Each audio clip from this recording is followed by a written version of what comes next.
Brownie, the most historical football game probably in 2 decades to be played here tonight for Westmar College. It's, I guess, become no doubt now there's going to be a playoff bid to the Westmar Eagles if they finish off with a win here tonight.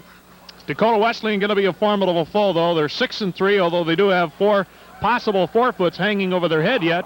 But I think 6-3 is what you got to measure this team by, and they're a pretty good football team.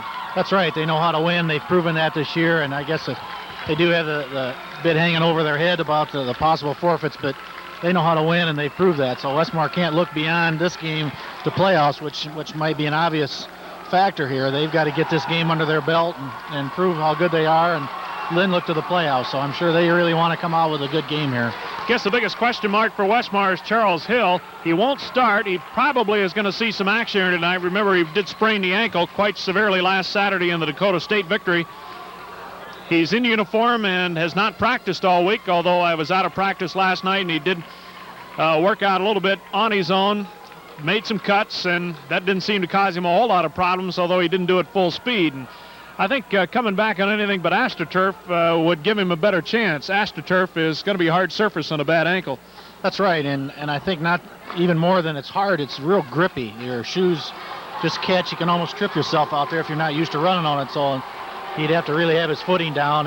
But I guess after 5 days, it's good he's that close to playing, Denny. And it's when he first heard it, we thought it was going to be a bad injury. Maybe that was the end of the season, but it's sure good to see him back, and I guess we can hope he can get some action in a playoff game. Well, as you can tell, as they line up on the field, Westmar is going to receive the opening kickoff. Again, I think Randy Smazel wanted to come out, establish ball control, establish some kind of momentum with his offense. That's the nation's top scoring attack, and I think that's the area he feels most comfortable starting a game with right now. Well, that's right. The last few games, they scored about every time they've had the ball, and they start off the game well, so they want the ball in their hands. Brett Schutte going to kick it off for Dakota Wesleyan.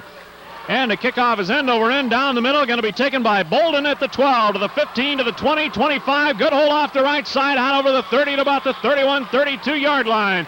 No, there's nothing wrong with your color set. That's navy blue over powder blue for the Tigers, and it's going to be a little tough for us to read numbers always on these people. That's hardly the most attractive uniform I've seen this year, but I guess it's the home look for them. And they are the home team on the scoreboard.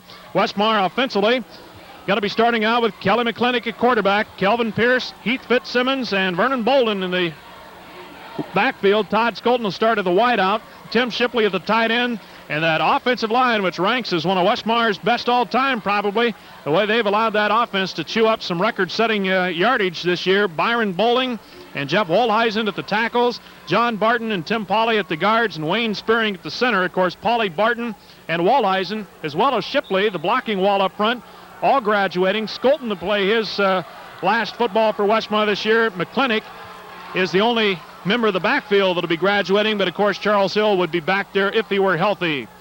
And here we go, the first play of the ball game. Big hole, Vernon Bolden, 40, 45, 50, 40, 35, 30, 25, 20, 15, 10, 5, touchdown. It's 68 yards. What a way to open her up, Ronnie. Well, that sure was, Denny. A nice off tackle, nothing. They weren't hiding anything. Basic football, and opened up. I think went untouched all the way and saw the speed. He won the foot race on that one. Bolden, who had 4 touchdowns and a career-high 222 yards a week ago, opens with a 68-yard gallop here. And what a shebang to start things off with. And this Westmar following, it's big in numbers tonight, comes to their feet and are hoping and hollering already. Mike Morey trying to add the point after. 35 straight for this kid, dating back to mid-September. He's hit on 40 of 42 for the year. That's up and good. 36 straight now for Mike Morey. 14:44 to go in the first quarter. We're not even quite 15 seconds into this one, and already 7-0 Westmar. McParton's got her teed up for Westmar, freshman out of Sheldon. Boy, this crowd has barely got settled in their seats, and already we've had one big, exciting play out of this dynamo offense for Westmar. It is the national scoring leader this week. And timeout for Westmar. Westmar averaging 432.5 yards of total offense, 36 points per ball game. And, of course, they rank in just about all offensive categories when it comes to total offense, rushing offense, and, of course, lead the nation in scoring. What do we have? One short man out there? We were short a man out there, Browning? Something was sure confused. One guy went off, another one came on, and sure Coach Mazel didn't like to see it, but there's a little discussion going on there. And we're going to have to get things straightened out and go ahead and get this game going. Now I think we're set. McPartland approaches, kicks off. We got Lundquist and Dermeyer deep. Kick is going to be to Lundquist at the 13, to the 15, 20. Tripped up and down he goes. Kevin Westhoff put the finishing hit on. The first one to make the trip up, though, was Todd Peterson, the junior out of Columbus, Nebraska. And the Tigers are going to start back at their own 24-yard line. They're going to run out of a different offensive look tonight, Brownie. Kind of a double wing set most of the time. You don't see that in college football too often. No, in fact, I saw a sports newscast, I don't know, not too long ago, that showed one major college left in the nation doing it. So maybe there's two colleges doing it, but it's kind of an interesting offense. You'll see a lot of motion, a lot of movement. Yeah, they're going to run up with one setback, Virginia, and then a couple off to the right. Back to pass, Fisher, down and out, hits the fullback, Virginia, at about the 32-yard line. Going to be good for about... looks like about 8 yards as they spotted on about the 32.5, and that's going to be short by about 2 yards of a first down. Going to be a second down and 2 to go. Virginia, watching him warm up, they use him a lot out of the backfield as a pass catcher. That's not much protection for a quarterback back there when your lone setback goes out in the pass patterns, too. Going to line up with the wing to the right and a deuce backfield. There's a get to Virginia. Blasts off tackle and out over the 35, about the 37. That'll be good for the first down. Going to get about 5 in the play. This Matt Virginia is a 200-pound freshman out of Baldwinsville, New York. Basically, though, the Wesleyan kids come from the state of South Dakota. You've got Fisher at quarterback, a 3-year starter, 165-pound senior out of Wagner, Judd Lundquist and Darrell Dermeyer flanking Matt Virginia in that backfield. Their best pass catcher is Dan DeVries, one of their 2 tight ends. He's 6'3", 210 out of Corsica, South Dakota. Led the nation of pass catching early in the season. Play action fake, back to pass. Fisher airing it out downfield for Dermeyer. Caught! What a catch down at about the 26-yard line. Hancher had him like a blanket. Pass was just where it had to be. Nice catch by Dermeyer. Sure was, Denny. It was a perfect pass, too, and a little tripping going on there, a little contact while the ball was in the air, but came up with a big play, and they're on the move here. 38 yards. This looks like she's going to be full of some offense here from the early indications. Defensively for Westmar, we've got Mark McLeod, Mike Rogers at the ends, Wayne Udick, Dan Krotzel and Dan Oswald up front, Freddie Anderson and Kurt Westhoff of the linebackers, Joe Holmberg, Scott Seeloff, Marcus Hancher, and Frenchie Holmberg in the backfield. Fisher is a passing quarterback. In fact, he's thrown 3 touchdown passes against Westmar over the last 2 seasons. Quick pitch. This is going to go to Virginia. Hemmed in, down he goes at about the 25-yard line. No gain on the play. McLeod got him turned, or Oswald got him turned right back in, and Krotzel made the finishing blow on him as the Westmar defense rose to the occasion. You know, we were talking about this team from Mitchell, South Dakota. Dakota Wesleyan runs a lot of sweeps. That's right into Westmar's defensive strength up front, their defensive ends. That's right. That's what I thought. And they're quick ends. They're speedy. We've seen that all year, and I think that would play right into Westmar's defensive strength. Going to go with a double wing set now. That's what they'll run out of quite a bit now. DeVries split just a little bit off the right side. Quick pitch. Virginia trying to get wide to the right, and down he goes again.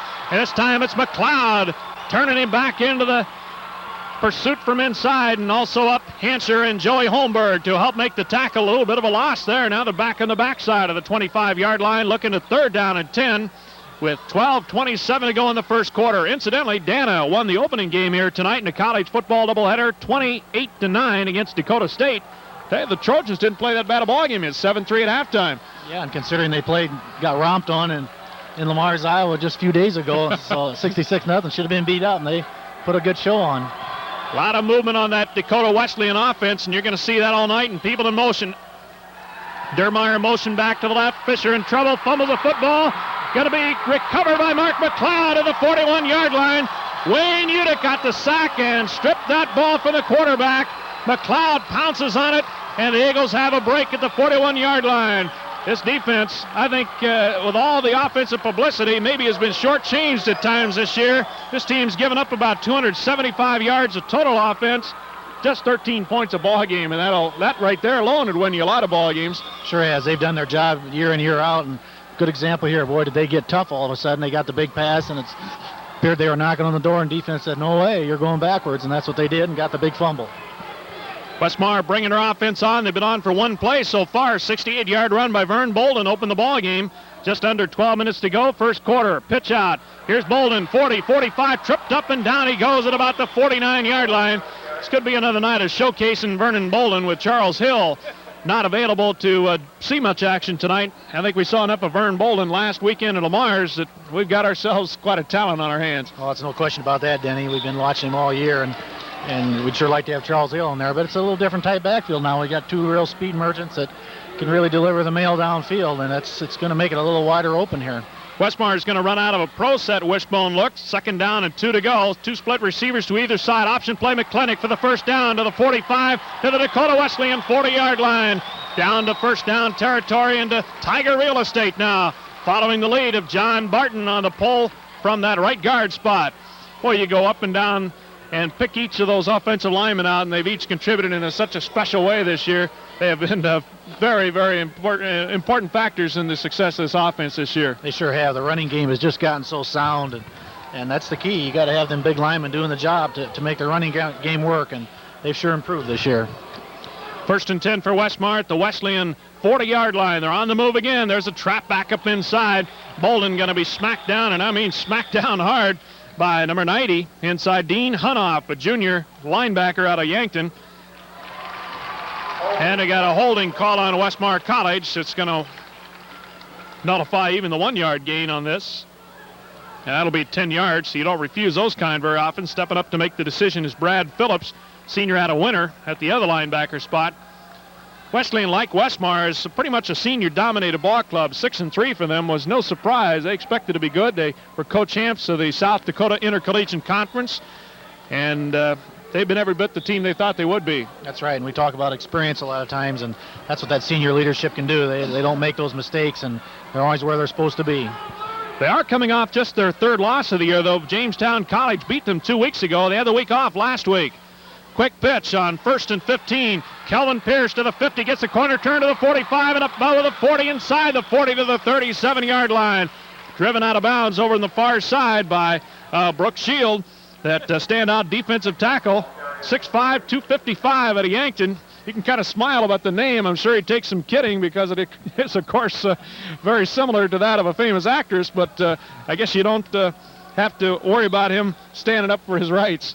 Probably no relation here. I don't even know what he looks like. 10:37 left to go in the first quarter. It's 7-0 Westmar, and the Eagles are on the move again. Second down at about 7 to go. From the Dakota Wesleyan 37-yard line, straight up the middle of Bolden. Boy, there were some pops inside. I tell you, the hits in this place are really magnified because it echoes so much. Sure does. We could hear and feel that one way up here, but that was a good picture of Vernon Bolden. One asset, we've seen the breakaway speed, but that was a lot of power there. He really took a shot and still got downfield for another 3 yards after he took that hit. Brad Phillips up to make the hit, the senior out of Winter from that linebacker spot. Heath Fitzsimmons checks out of the lineup. That means they'll go to the deuce backfield. And Tim Shipley in there at a tight end. They're going to go with a pro look all the way with split receivers to both sides. Skolton to the right and Rob White out here to the near side, the left side. Option play, McClintock and the keeper. 30, 25, 20 for the first down at about the 19-yard line. Kelly McClintock running that option really well on the AstroTurf, and boy, that makes you look faster too, doesn't it, Brownie? That's right. It makes you look faster because you are faster. But boy, what a beautiful option. He's had 2 of them now. The quarterback's kept it. That's the option that's been open, but he's really attacking. He's going right at that end and making the decision. There's just a fragment of a second there. He has to decide what to do, and he's making the right decision and just turning the right upfield hard and getting good yardage. Going to locate the ball on the 21-yard line. 9:46 to go. First quarter here at the Dakota Dome in South Dakota. What a setting for football. There's a trap inside of Bolden, about had his head taken off. That was Dean Hunoff stepping right up in there, and he was a head hunter there, and he about took his took his head off as Bolden got welcomed big time there to college football. Stopped in the 20, got about a half a yard, and it's second down, and we'll say still about 10 to go. Heath Fitzsimmons out, and they'll go with the double wideouts. The passing look. Haven't thrown the ball yet today, and Kelly McClintock's thrown 8 touchdown passes over the last 4 ball games, so he's averaging about 2 a ball game. Got 10 for the season. There's the trap. Bolden giving ground. Now he sidesteps one man. 20, 15, 10, 5. Touchdown! And better credit, Rob White with a block out there in the wide receiver spot, Brownie. He sprung him. You bet. That's a tough block out there, and he stayed with his man, and Vernon made the good move, cut up inside, and showed the speed and a little strength again. Got upfield for the touchdown. Yeah, there was a couple of people that had pretty good shots at him. He just brushed them off like they were flies. That's right. He's got so much leg strength that he can just bang right off of them. 20-yard run this time, and Bolden with 2 touchdowns already. I know Randy Schmeza was talking about how elated he was at his District 15 Player of the Week honor last week, giving the Eagles now all members of the backfield with that honor this season. But it's really rare a freshman ever gets that honor. That's right. Well, he definitely earned it. Morey kicks it right through the middle, splits the crossbars, 14-0 Westmar, 8:53 left to go. Here in the first quarter of action, that was a 59-yard drive after the fumble recovery by Mark McLeod. McPartland's got the ball teed up on the 35 and kicks off for the second time here in the first quarter. It's a short kickoff. Got to be taken by Dermeyer at the 20, 25, 30. Runs into resistance at about the 32, and he'll go down. Kevin Westhoff met him at the pass, and also down underneath on that specialty team, getting up and trotting off, number 28, Brad T. Krotzel. And got an injured player coming off slow, Judd Lundquist, one of the starting running backs, coming off for the Tigers, and he's one of those wing backs. So they'll probably run in James Craig, who had been slated to see some backup duty there. Dermeyer to the right side, leaving him with 2 setbacks. There's a give to Craig. Craig going to go off tackle to the right, and nothing there. McLeod is the one most visible to you, and Dan Krotzel down to the very bottom of the pile. And that'll be a loss on the play, back to the 29-yard line. It'll be a loss of about 3. It'll be second down and 13 with 8:25 left to go in the first quarter. Westmar's been impressive. I don't think there was any doubt this team had a lot of riding on this ball game, and they have come out early and showed that they are here to play some football big time today, Browning. Both sides of the ball, too. Defense is really starting to put it on them. Fisher's got a man in motion, play action fake, back to pass, good pressure, down he goes at the 21-yard line. Cocked once, but with McLeod in his face, there was no chance of looking any further downfield. Both ends came in and sandwiched him from the weak side. Those two have 13 and 12 sacks on the year, respectively, and they both came in and sandwiched him together there, Browning. Sure did. The whole line really just collapsed on him. Just great defensive strength on Westmar and kept him in the pocket. He couldn't roll. This Fisher kid's a small little guy, and he kind of looks like the type that could run on him, but it also looks like the type he could get broken too if he's not careful. But the scouting, he's having a hard time. Scouting report says he's not real quick of foot, so they weren't really worried about him running.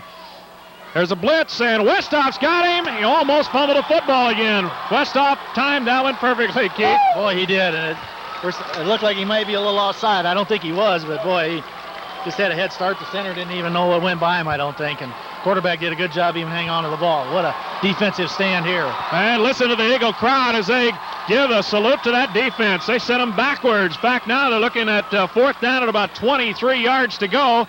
From inside the 15, they'll have to punt it. There's got to be some Dana folks who have stayed over from their ball game. Take a look at this Eagle team they beat back in September. They're now rated ahead of them in the polls, and they wondered why. And I think they're seeing this is a different football team than they beat. You bet. I hope that's obvious. I think most of the team is sitting down there watching here, at least the first half, and that's definitely an improved Westmar team than when they played them. And a bad snap on the punt, and Gow going to manage to get the foot on it just enough to get it out over the 10. We got a flag down, though. Westmar may have been offsides as they anticipated the count there, trying to get a block on it. Now let's see what the call is going to be. Matt Virginia is already waving a fist in the air, so it's obviously against the Eagles. Offsides against Westmar is going to be the call. They timed it just a little too premature as they try to get a rush on that punter, so they'll do it again. Gow is back at about the 5-yard line. He'll punt it again. Penalty was against Westmar. Moved it out to about the 19. And he bangs one out of there. It's going to improve the field position. Going to be taken by Safford at the 50, 45. Runs into his own man and down at about the 43-yard line. Bodies still flying all over the place. Trent Quick was throwing a block, and Safford ran into him. And it knocked him down. He got another flag down, though. Partway between the original line of scrimmage and where the punt was returned to. So let's see what they're calling the Dakota Wesleyan captain forward. So apparently another one against Westmar. This could be a blocking violation, very likely a blocking violation here. Usually always is on a punt, Denny, and I'm sure that's what they're going to march off, set them back a little bit. Going to put the ball back to the 42 after the clipping penalty. 6:29 left to go in the first quarter. 14-0 Westmar. They're 2 for 2 on drives. Bolden with both touchdowns. Runs of 68 and 20. Collision to the backfield. McClintock on the keeper. 45 into about the 49-yard line near midfield. That one was messed up in the very beginning. Heath Fitzsimmons, who's the newcomer in the backfield, hasn't worked all that long with the number 1 unit.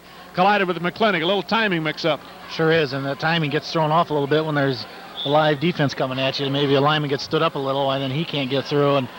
But Kelly made a good reaction and still got it upfield real strong. Nice run. Still got 7 or 8 yards for him. Second down at about 3 to go for a Eagle first down. Out of the wishbone set, Pearson Bolden flanking Heath Fitzsimmons. That'll be the backfield of next year, minus McClintock. There's the quick pitch. Bolden through a big hole. 45, 40, 35, 30, 25, 20, and he's caught from behind. All he needed was about one more big, long stride, and I think he'd have had full speed. Nobody would have caught him. Saving the touchdown was Tom Procopio, a freshman out of Rome, New York. Caught him from behind just about the time he was ready to shift into high gear, and that'd have been another exciting big run. Sure was. That was a foot race, but the other guy had a little head start on him, but that play set up was that quick pitch fake that they made.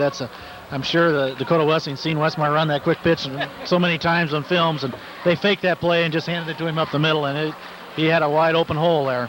Boy, the execution of this offense right now is just at the top of the mark. That was about a 38-yard run there for Vern Bolden. Boy, he's going to be over the 100-yard mark. Well, he would be already in this ball game on those 3 carries of importance. Pitch out.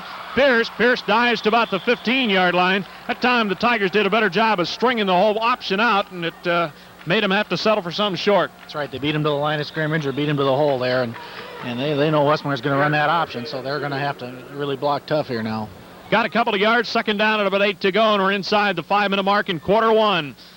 Rob White hustling in. Todd Skolton walking it off. They bring in the plays, of course, with the wide receivers. That's always kind of risky when you run in every play from the sidelines here. Both teams are on the same side, and like Westmar's working the furthest from their sideline now, where their people are located, so it takes a little longer to get the plays in. Coach Maisel said there's a reason why we use wide receivers and our fastest people to get our plays in.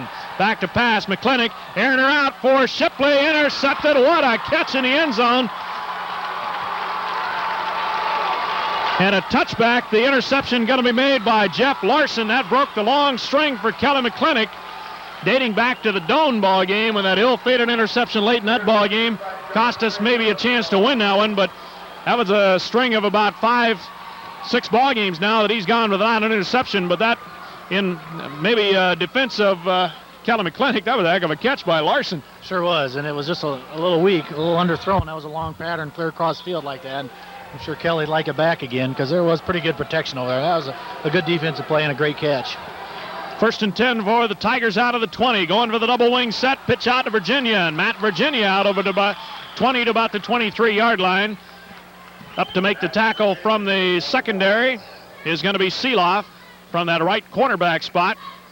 Pickup of about 4. It's going to be second down at about 6 to go. He's been over 1,000 yards this year in his freshman year, but Coach Maisel says he's not really that impressed with the South Dakota Intercollegiate League this year. It's everybody we've talked to over here that has seen most of those teams play this year says it's a down year. Maybe that stat a little misleading. Charles Hill's 1,000 yards plus maybe have come against just a little more tougher opponents week in and week out. There's the sweep. Going to give to Craig to the 30, 35, down to the 40. There's the first big play for Dakota Wesleyan's running attack here this evening. Yeah, it's Judd Lundquist back in here. He went out hurt a little bit ago, and he runs it for big yardage. They love the power sweeps. Vince Lombardi would have loved that. That's right. That was vintage, and he got the corner like they like to and got the ends blocked in, and it was a foot race. That is going to be their bread and butter right there. They love to run a whole bunch of people pulling to the point of attack. And as Vince Lombardi often said, you got to get an alley to run up, and boy, they got one that time, and Lundquist ran right up it. First and 10 out to the 40-yard line, and the Tigers are on the move with 3:44 left to go in the opening quarter. Dermeyer in motion, gives to Virginia up the middle. Flag going to go down. Virginia kind of slips underneath everybody to about the 42-yard line. A short gain. Down there around the legs is going to be Dan Oswald. And Kurt Westhoff came in high, kind of slipped over the top of him. And they've got Fisher up there talking about the penalty. Offsides on Westmar, so that's going to add 3 more onto the gain, and they're going to, of course, give them the down over again. 5 yards worth of penalties already on the Eagles here tonight, Brownie, in the first quarter. Oops, some early movement there on the right side for Wesleyan. Jumping across there a little prematurely was Mark Retschler, sophomore out of Hartford, and that's going to take the 5 back the other direction. The league to qualify. Virginia on a pass downfield, intercepted by Frenchie Holmberg at the 30-yard line. Westmar's football again, intended for DeBreeze. Underthrown, and Frenchie timed it just perfectly, stepped in there, and makes his second pass interception of the season. Great interception. That's anybody's ball when it's up in the air, and Frenchie had it read all the way. The ball was kind of hanging and just went up and took it. Great interception, a big defensive stop. 16th interception of the year for the Westmar secondary. Frenchie's second. His brother Joey leads the team with 5, and then Marcus Hancher with 4. The secondary was, of course, the vulnerable spot early in the year, but they're getting to the point now. They give up even completions reluctantly. That's right, and that was the old halfback option, and normally halfbacks aren't real passers, and they like the guy wide open, but Frenchie wasn't fooled on that fake. McClintock's got him set on the 29-yard line. 1st and 10, Westmar. Going to give straight ahead on the dive to Kelvin Pierce. Pierce out to about the 33-yard line. One of these days, Kelvin's going to have a big game again with so much concentration on stopping this Vernon Bolden, if you can stop him.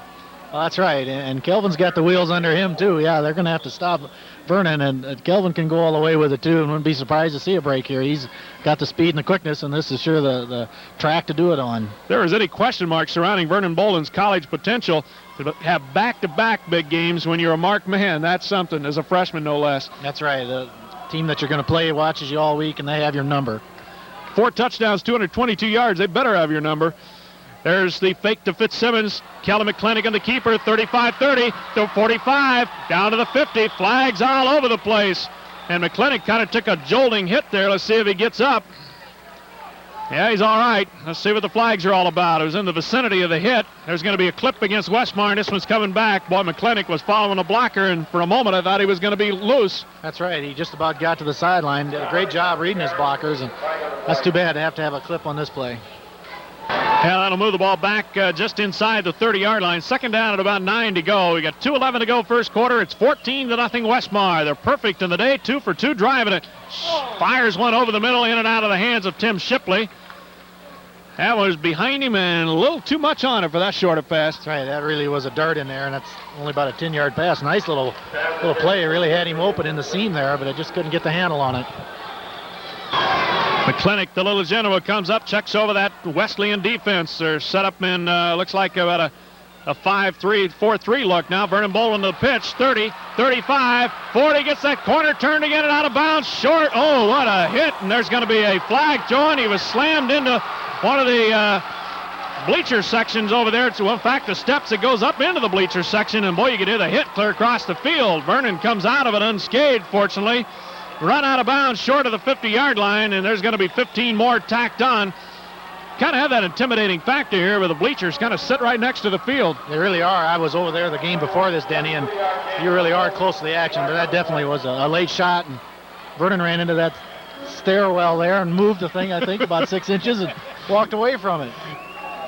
That penalty reminded us a lot of a hockey game. Sounded like going into the boards on a high stick or something there and put that guy in a penalty box. Quick pitch, Kelvin Pierce goes to the 30, 25, 20, 1st and 10 Westmar inside the 20 to about the 16-yard line. I think Wesleyan thought he was going to be out of bounds, and they thought he'd just take the quick route off, but he cut back across the green and almost popped it loose. That's right. That's that quickness and speed we talk about the outside, and he can do her. He was going for 6, I think, there, but he didn't quite make her. But again, Byron Bowling downfield, and big linemen are getting down there and doing the job, and when you see that, well, you know you're going to get them long runs, and that's how they're doing it. It's playing 100% all the way. Well, set 1st and 10 at the 17. McClintock on the keeper, 15, 10, out of bounds at about the 8-yard line. 9-yard line looks like they'll mark it. A little short of a first down yet. By about 2 yards, going to get 8. McClintock's running the ball a lot here. They obviously have figured, I guess, on the keys on Bolden, which would be obvious. Pierce second. And then McClintock is trying to set those people up. Sure is, and boy, he's got to have them linebackers spinning their heads saying what's going on, a little reverse pivot out there, and really had some open field, and he's just another threat to carry the ball, and he's doing the job today. Got about 8 on the play. Got a minute 41 to go in the first quarter. It's 14-0. Westmar's not been denied the end zone yet, and they're on the move again. They have had several penalties on this drive they've had to overcome. They overcame a penalty to get into the end zone to the last one. There's Bolden up the middle to the 5, to the 4. First and goal to go for Westmar. There was that pitch they scored on a little bit ago. Well, I guess they didn't score on that, but it was a long gain of the setup, their last touchdown. That Bolden finished off with a 20-yard scamper. That's been a big gainer for him every time today. That's right. It's the fake pitch and then a handoff up the middle, but Dakota Wesleyan's used to seeing that play, so I'm sure they'll have that nailed down pretty soon here now.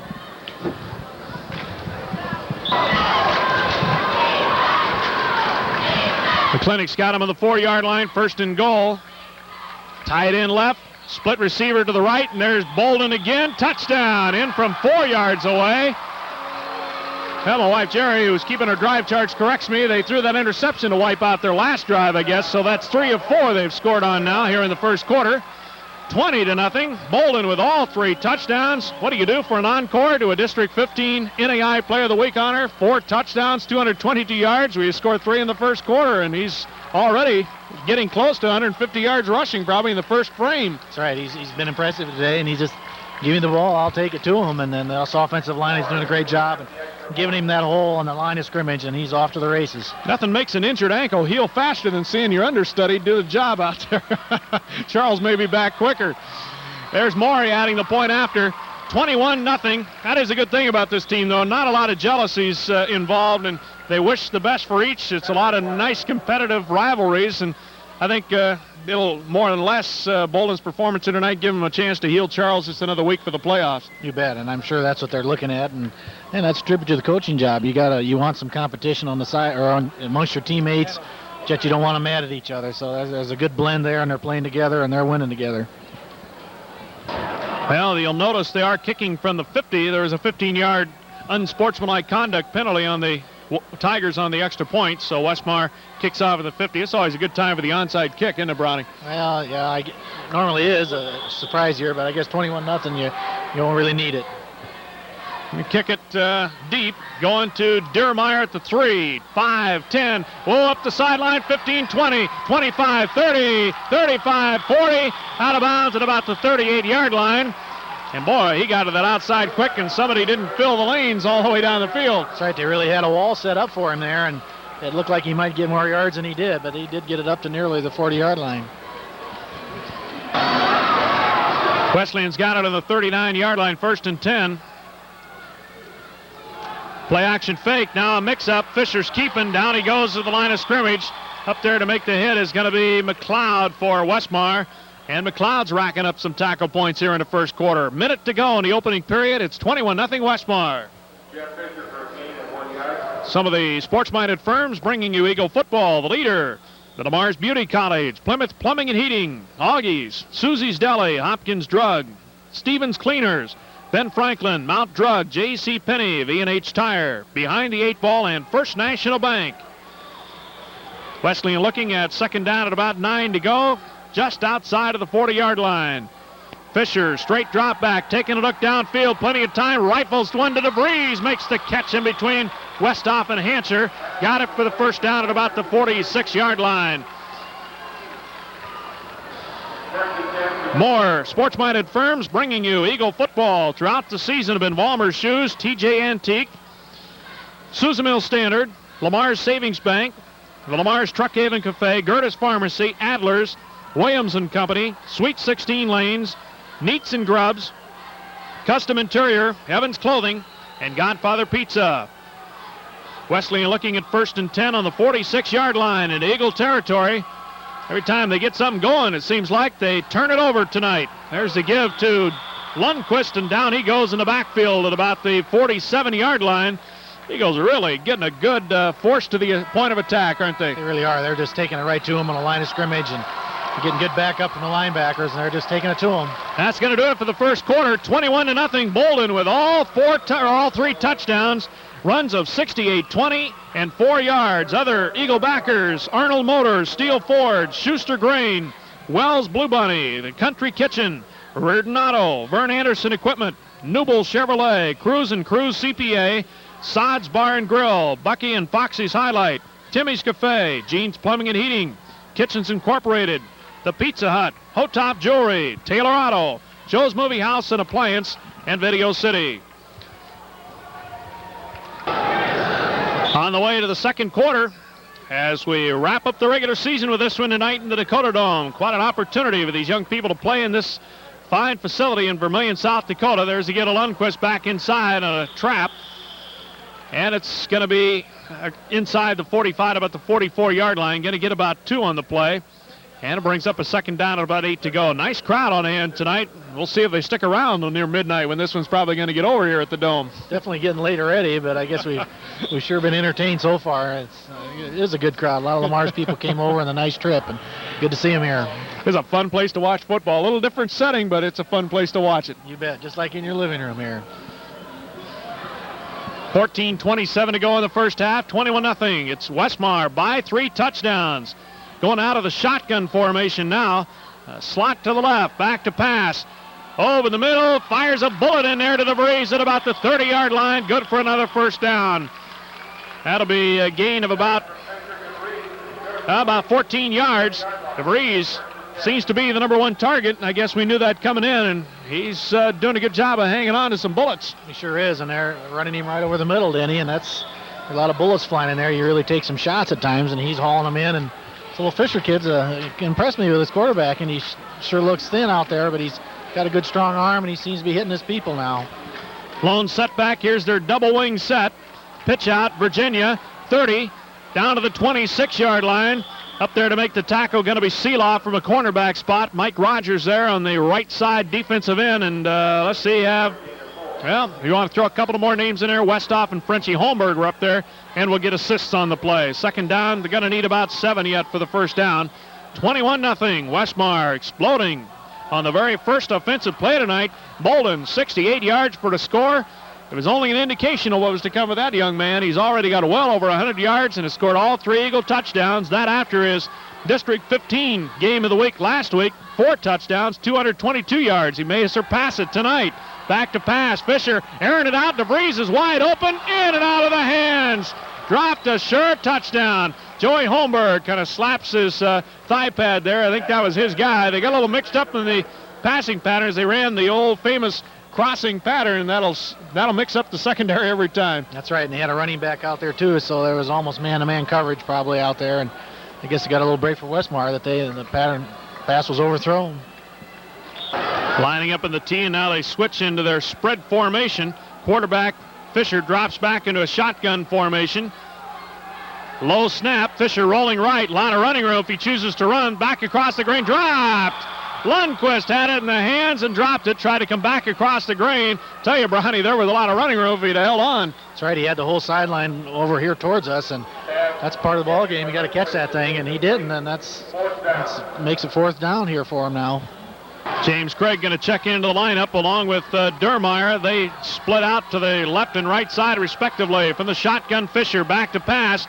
Good pass rush, and he gets away from one man. Now he's rolling to the left. A flag going to go down. He's scrambling, running for dear life, and it's going to be Rogers and McLeod that finally corral him and take him down. Somebody had a shot at him. I think Freddie Anderson came at a blitz. They moved into the outside, and the quarterback trying to roll right into him, but Anderson fending off a blocker. In addition to trying to get a quarterback, couldn't hang on. Holding going to be the call on Westmar. Defensive holding. That's an automatic first that goes with that, and that came on 4th down. Ouch. Yeah, that was an ouch, and it's came at a tough time. They had him stopped for it would have been Westmar's ball here going the other way, and now it's going to be Dakota Wesleyan knocking going in. That'll move the ball to the 16-yard line. The Wesleyan fans stirring a little bit. Eagle fans trying to help their defense out. As a grabbing turf, I guess you can't say grabbing grass, off to the end zone, intercepted by Frenchie Holmberg again. Oh, what a catch this time. Perfectly timed. Frenchie with his 2nd interception of the ball game. He hadn't had one until the Doane ball game back in late September when he earned his District 15 Player of the Week honors, but he goes into the end zone, snuffs out a touchdown. Pass intended for Rentschler, and he just stepped in front. Perfect play, you bet, Denny. He was hanging back. The field gets a little shorter when you get down in there, and he was playing center field, and again, make it a good aggressive catch. He just went up there and took the ball away, and had he not been there, that ball, I think, would have been caught. Ball comes out of the 20-yard line of the touchback, That's 3 turnovers. Westmar stopped scoring thrusts each time. Pitch out Kelvin Pierce. Pierce going to be tripped up by the cornerback sliding in there, Tom Procopio. And it'll trip him up to where he can only get back to the line of scrimmage. Did manage to get back to the 20, though, and saved a loss because Procopio hit him in the backfield. That's right, and we talk about that pitch they run so many times, and you can tell that little cornerback seen that play in the films a lot because he really came up hard and fast, and normally he wouldn't do that, so they might try and set something up and try and beat him on a pass pattern or a fake. Rob White comes in with a play. Tim Shipley going to check out of there. They'll go with a double wide out and a wishbone set. Second down at about 9 to go. We're inside the 12-minute mark in the second quarter. It's 21-0 Westmar. There's the give. Nope, checking McClintock and the keeper. McClintock going to carry out to about the 29-yard line. McClintock has carried the ball most times not when they've gone out of this formation tonight. And again, he goes for nearly first down yardage. That's right. He's the man they're really giving. They're going to take that pitch away. They're not going to allow that, but that's still going to allow the quarterback, and he's taking what they're giving. That's what you want to do in a good option offense. Brings up a third down. They're going to need about a yard and a half to go yet for the first down. Vernon Bolden with 3 touchdowns all in the first quarter, and another big first half of rushing. Opened the ball game with a 68-yarder. You knew he was here for a special night, a special purpose. Quarterback sneak. McClintock for the first down out over the 30 to about the 31-yard line. At least it would appear to be enough for the first down. We'll see if they give him all of his progress, and they will. Just about a football's length past the first down sticks. 1st and 10 without a measurement. I know the last thing Coach Maisel said in practice last night, his only words in regard to a pep talk were, gentlemen, we've got places to go, people to see, and let's be there. That's right, and they're sure doing it on the field here today. They look like a team on a mission here so far in the first half. 11-11 left to go in the second quarter of football from the Dakota Dome. Hope you're enjoying it. I know we, from time to time, tell you about the people that made it all possible throughout this regular season. Maybe if you get the chance, say a big thank you to them. There's the misdirection to get to Bolden. Oh, Bolden was popped pretty good that time and dropped in his tracks. Making the hit on him was Mike Reimnitz, and flags go down all over the place. Some extracurricular activity, and this is going to cost Wesleyan after a good defensive play by the defensive end, Mike Reimnitz.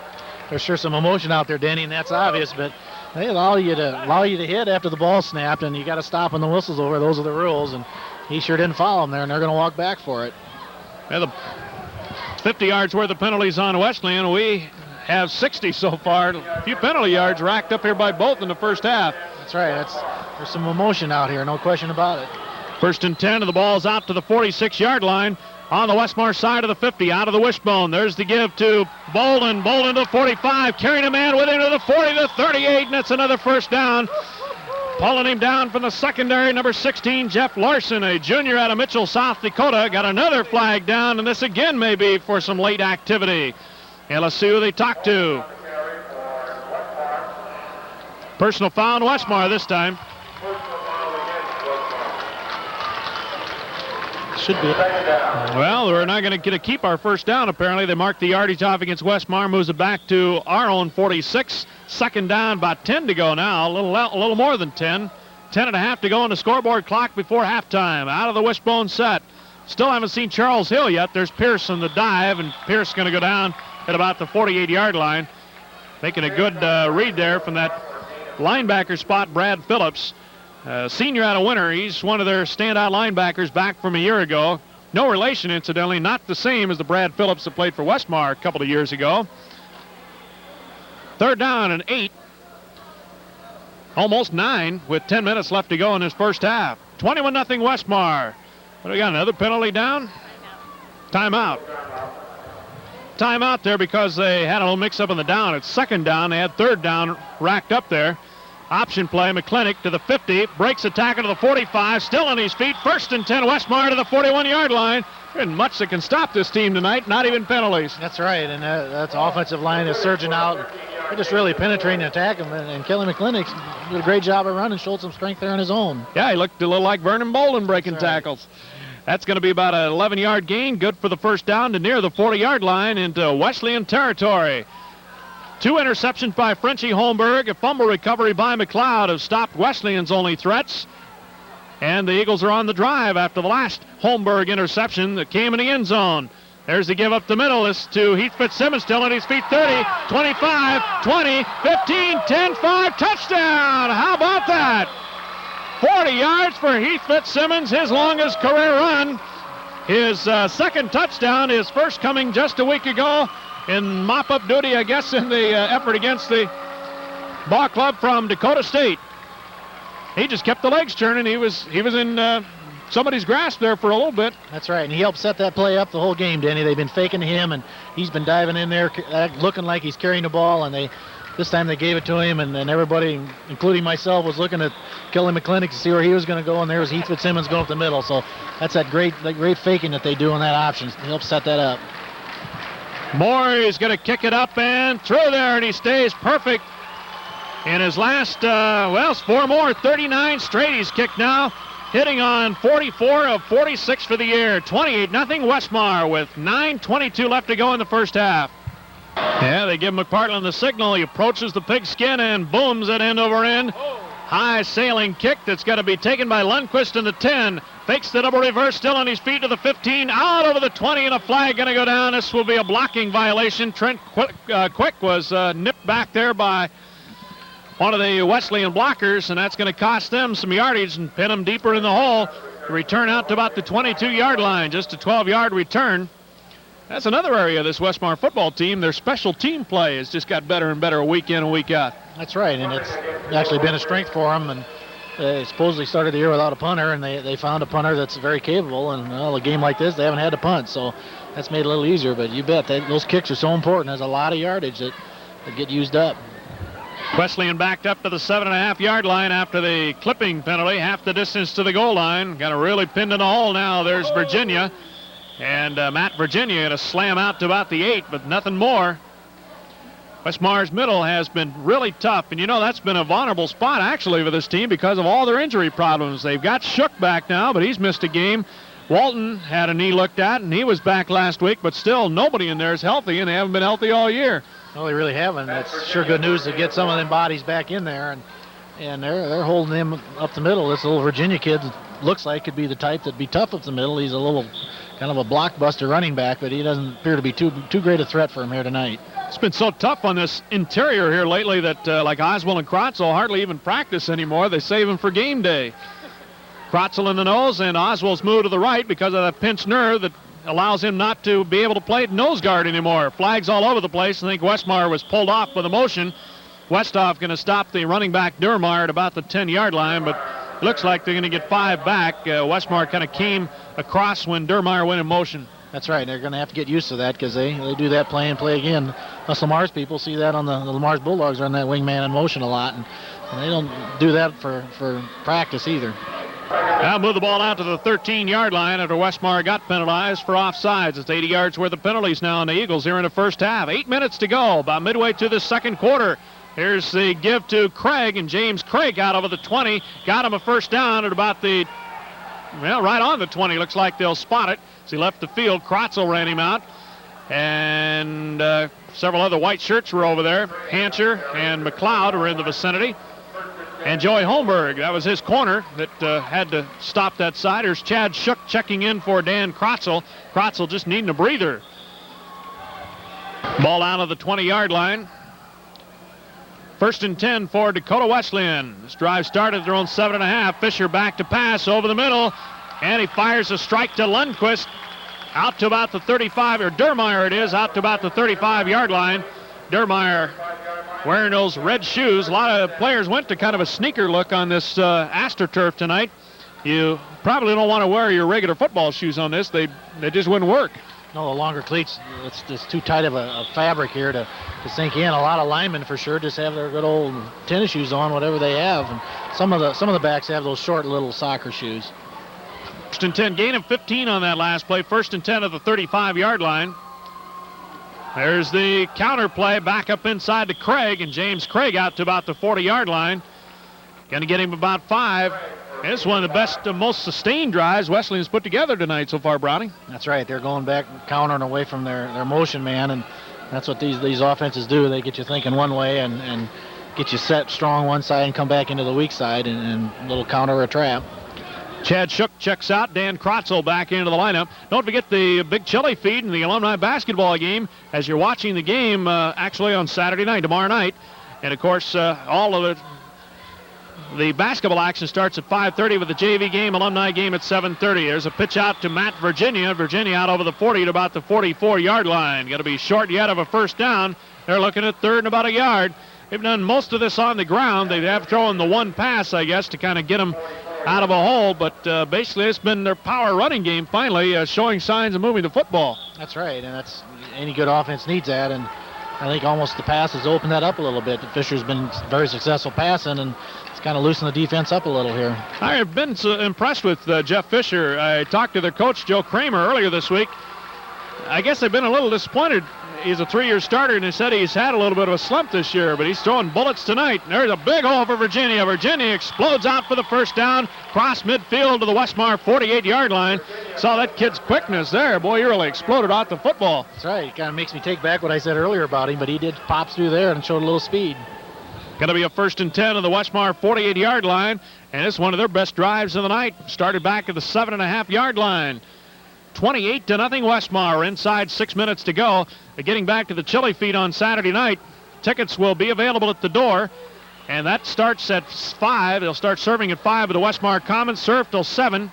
JV will play a town team at 5:30 at the gym, and then the alums will play the 87-88 edition of Westmar College basketball at 7:30. Don't miss it. Saturday night. Gym.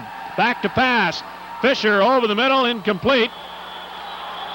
And there's a flag going to go down. Hancher was tackling the guy downfield with the ball sailed away over his head. And Marcus Hancher is going to be penalized for that. And Randy Schmeisel is going to be a little excited about that, I think.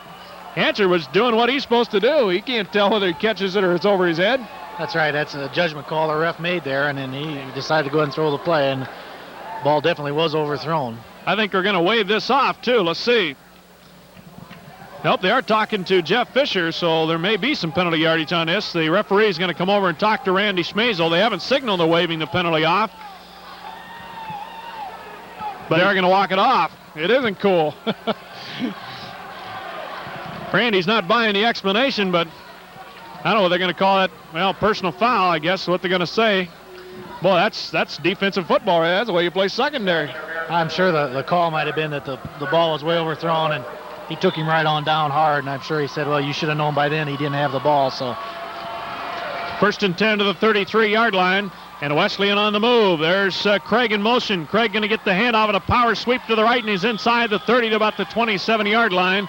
5.5 minutes left to go in the first half, and that's going to be a gain of about 7. It's 2nd down, about 3 yards to go. Craig going to come out, and they're going to bring Lundquist into the lineup. In fact, they run in about 4 new people.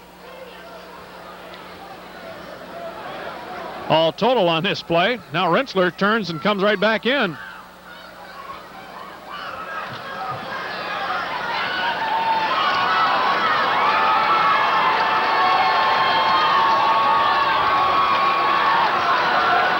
Second down, 4. There's the end around. Here's DeVries. DeVries looks for a alley to cut back up inside. Good cutback inside the 25, down to about the 20-yard line. And it's going to be enough for a first down. We got a Westmar Eagle down. This is Dan Krotzel. Krotzel's kind of holding that shoulder a little bit. He's had a separated shoulder this year that's slowed him down, but has never kept him out of a ball game, and they're out to take a look-see. Well, Big Dan got off and lumbered off under his own ability, so hopefully he'll be back. 1st and 10 to the 20-yard line, and Wesleyan with a nice march to cover the whole distance of the field, or most of it. There's Virginia, 15 down to the 10, gain of about 10 more. And Matt Virginia has been having his most successful series of this football game, and he's got some help, of course, from just a real variety of offense that Dakota Wesleyan is throwing at Westmar, and it's the Eagles' defense now that's a little on their heels, wondering what's coming next. That's right. Dakota Wesleyan's really got their offense going, and it's got Westmar on their heels. They don't quite know what's coming, and they're catching them off guard and really coming after them. Well, they go ahead and finish this off. 10 more yards to go to complete a 93-yard drive. Just watching this offense on this series, Bronny, you kind of think this kind of offensive series they like to run and have probably run a lot of this year. There's Dermeyer cutting back up inside about the 7 or 8. a real ball control, grinded out type attack, and that's kind of what I guess the double wing set is really all about. That's right. They're showing us the motion and the speed, and they always like to get a situation where you're weak. Maybe you have one or two people on the other side of the field, and they got a man in motion and pull a couple men, and a lot of power sweeps like we've been seeing. Now Westmar's going to get into their goal line look now. Chad Shook and Patrick Walton up front. Walton and Oswald will play inside, and then Shook and Utek are the tackles, and then Rogers and McLeod on the outside. So they get some extra linemen in there. Fisher back to pass over the middle. What a catch by DeVries. Hanser had him covered like a shadow. Ball was thrown low and away, and DeVries just went in there and dug it out. Boy, you don't do it much better than that. That's right. He was covered, like you said, perfect, and just went down and hauled the ball in. Well, that was a big drive for Dakota Wesleyan. 93 yards. They finished it off. That was after the penalty backed them up to the 7.5, and then went the distance of the field and finished it off with a nice finishing touch there. A 8-yard pass play from Fisher to DeVries. Point after by Brian Paulus is through the mark. A freshman out of Mitchell. 28-7 as Dakota Wesleyan finally puts something they can build around for the second half on the board just before halftime. Now Brett Schutte opened the ball game with a kickoff, is teeing her up on the 35 and set to, with 3:28 to go in the first half, kick it off again. This one's going to be taken by Skolton at about the 17, 20, 25, 30, 35, 40. Flag going to go down 50, 45, 40. He's gone. Going the route, but I think a penalty going to bring it back. A penalty marker down back at the 40. This will be about an 88-yard touchdown return for Todd Skolton on the kickoff. But she's coming back because of the blocking violation. Randy Schmazel getting the explanation. And it's going to put Westmar precariously close to 100 yards in penalties already here in the first half. That's right. They really killed them the last drive, and now this one. Boy, you hate to have a penalty take points off the board, but that's what's happened, and we see it so often on kick returns. And it's tough for that blocker out there to know where that running back is. People say, why do they do that? But doesn't always know where you're going. The man makes a cut, and all of a sudden you're pushing him, and he's got his back to you. Well, that was a hold against Westmar in the kickoff. You don't see that called too often. Usually a clip or an illegal block. Not a hold, but in any regard, it takes the touchdown away, moves Westmar back to their own 30-yard line. There's a get to Heath Fitzsimmons. Fitzsimmons, of course, finished the last drive off with a 40-yard gallop. He'll carry out over the 35 about the 37-yard line. Again, Charles Hill has not been to the ball game, and the way this one's beginning to shape up, Brownie, I'd be really surprised if we saw him tonight now. Yeah, I don't really think they need to go to him. Playoff game comes up, you don't want to risk losing him or re-injuring that ankle. They want him healthy for another week away. No, I don't think he's going to lose his job to anybody out here No, tonight. I don't think I'm sure there's no problem with that. They want him healthy in a week. Rob White going to split wide to the right side, tight end to the left, and a wishbone set behind Kelly McClintock. The little general fakes inside, going long, fires her down there for White, and it's way over the mark. Had three people in the vicinity, but had it been thrown on target, he was open. He found a little pocket. And McClintock goes 0 for 3 through the air tonight. Third down at about 3 to go for the Westmar first down from their own 36. Kelly McClintock going to follow Heath Fitzsimmons right up the hole, and it's going to be close to that first down marker. Count almost went down at about the 38, but that senior veteran quarterback knew where the first down sticks were, and he bear crawled to him. Sure did. He worked at it, but it's going to be just a little short. And we have our first Westmar punt of the night. Well, Rob White's won it, run 2 or 3 fake punts this year. Don't think they'll probably play that risky. No. With a 28-7 lead, minute 40 to go before halftime. And he'll hammer it out of here. Dermeyer going to make the catch at the 25, and he'll go down immediately. Hanser down there to put the tag on him. Boy, a little surprised he didn't fair catch that one. That's right. Well, I guess he maybe been watching Safford for Westmar and decided to take the gamble. 36-yard punt, no return.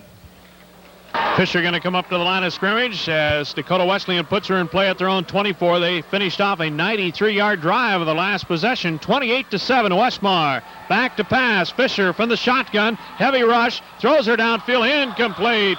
Tried to hit Dermeyer and Craig it was, on the little turn-in down at about the 35, but a good hit. Jarred it out of there, playing the defense excellently. That's 15 more against Westmar, puts us over the 100-yard penalty mark for the ball game. We're not even to halftime yet. It was an unsportsmanlike conduct call. Be some talking by both coaches, I think, at halftime. Quarterback's going to go down. McLeod came in from the left side. There wasn't anybody even touched him. Somebody missed a blocking assignment. That's right, and they had all the wingbacks out running patterns, and Big McLeod came in and got his shirt tail and drug him down. That's a big sack. Westmar needed that here. I wish our cameraman Ron Corey could have zoomed in on McLeod's eyeballs. They probably really got big as saucers on that. Nobody even tried to even check him or anything. He just had a clear shot of the quarterback, and he wasted no time getting back there for yet another quarterback sack from this defensive end. Down to the last 25 seconds of the first half, 28-7. These penalties are really bogged this half down. There's the draw play. Here's Virginia. Matt Virginia to the 35, now to the 40, and he's going to be taken down at about the 43-yard line. That should do it for the half unless somebody stops the clock, and it will be the case. Dakota Wesleyan is going to stop it with 7 seconds left to go in the first half. 7 seconds left to go before halftime, and Fisher got him lined up in a shotgun double wing set. Matt Virginia, the lone setback, along with him for blocking purposes. Back to pass, taking a look, airing it out downfield, going for DeVries, double covered, and it's almost intercepted by Frenchie Holmberg. That would have been Francois' third interception to this first half, but he couldn't hang on, and that'll do it for the first half, as Westmar, behind Vern Bolden's 100-plus yard rushing attack and 3 touchdowns, have put Westmar up 28-7. Heat Fitzsimmons with a 40-yard scamper for the other touchdown. We got Marcus Hanchard down hurt at the end of the half here. He and Frenchie Holmberg were covering. Frenchie kind of rolled over top of him as he went for the interception, and Hanchard hurt in the process. May just be the wind knocked down, and let's hope that's all it is. Anyway, Vern Bolden had a big first half, opened the ball game with the first play from scrimmage with a 68-yard gallop, and then added a 20-yard run to finish the second drive of the evening off for Westmar. Their fourth drive of the night resulted in a 4-yard TD run by Vern Bolden. It was 21-0 at the end of the first quarter. Heath Fitzsimmons with the only second period Westmar score, a 40-yard run. And then the last touchdown of the half scored by a pass from Fisher to DeVries from 8 yards away.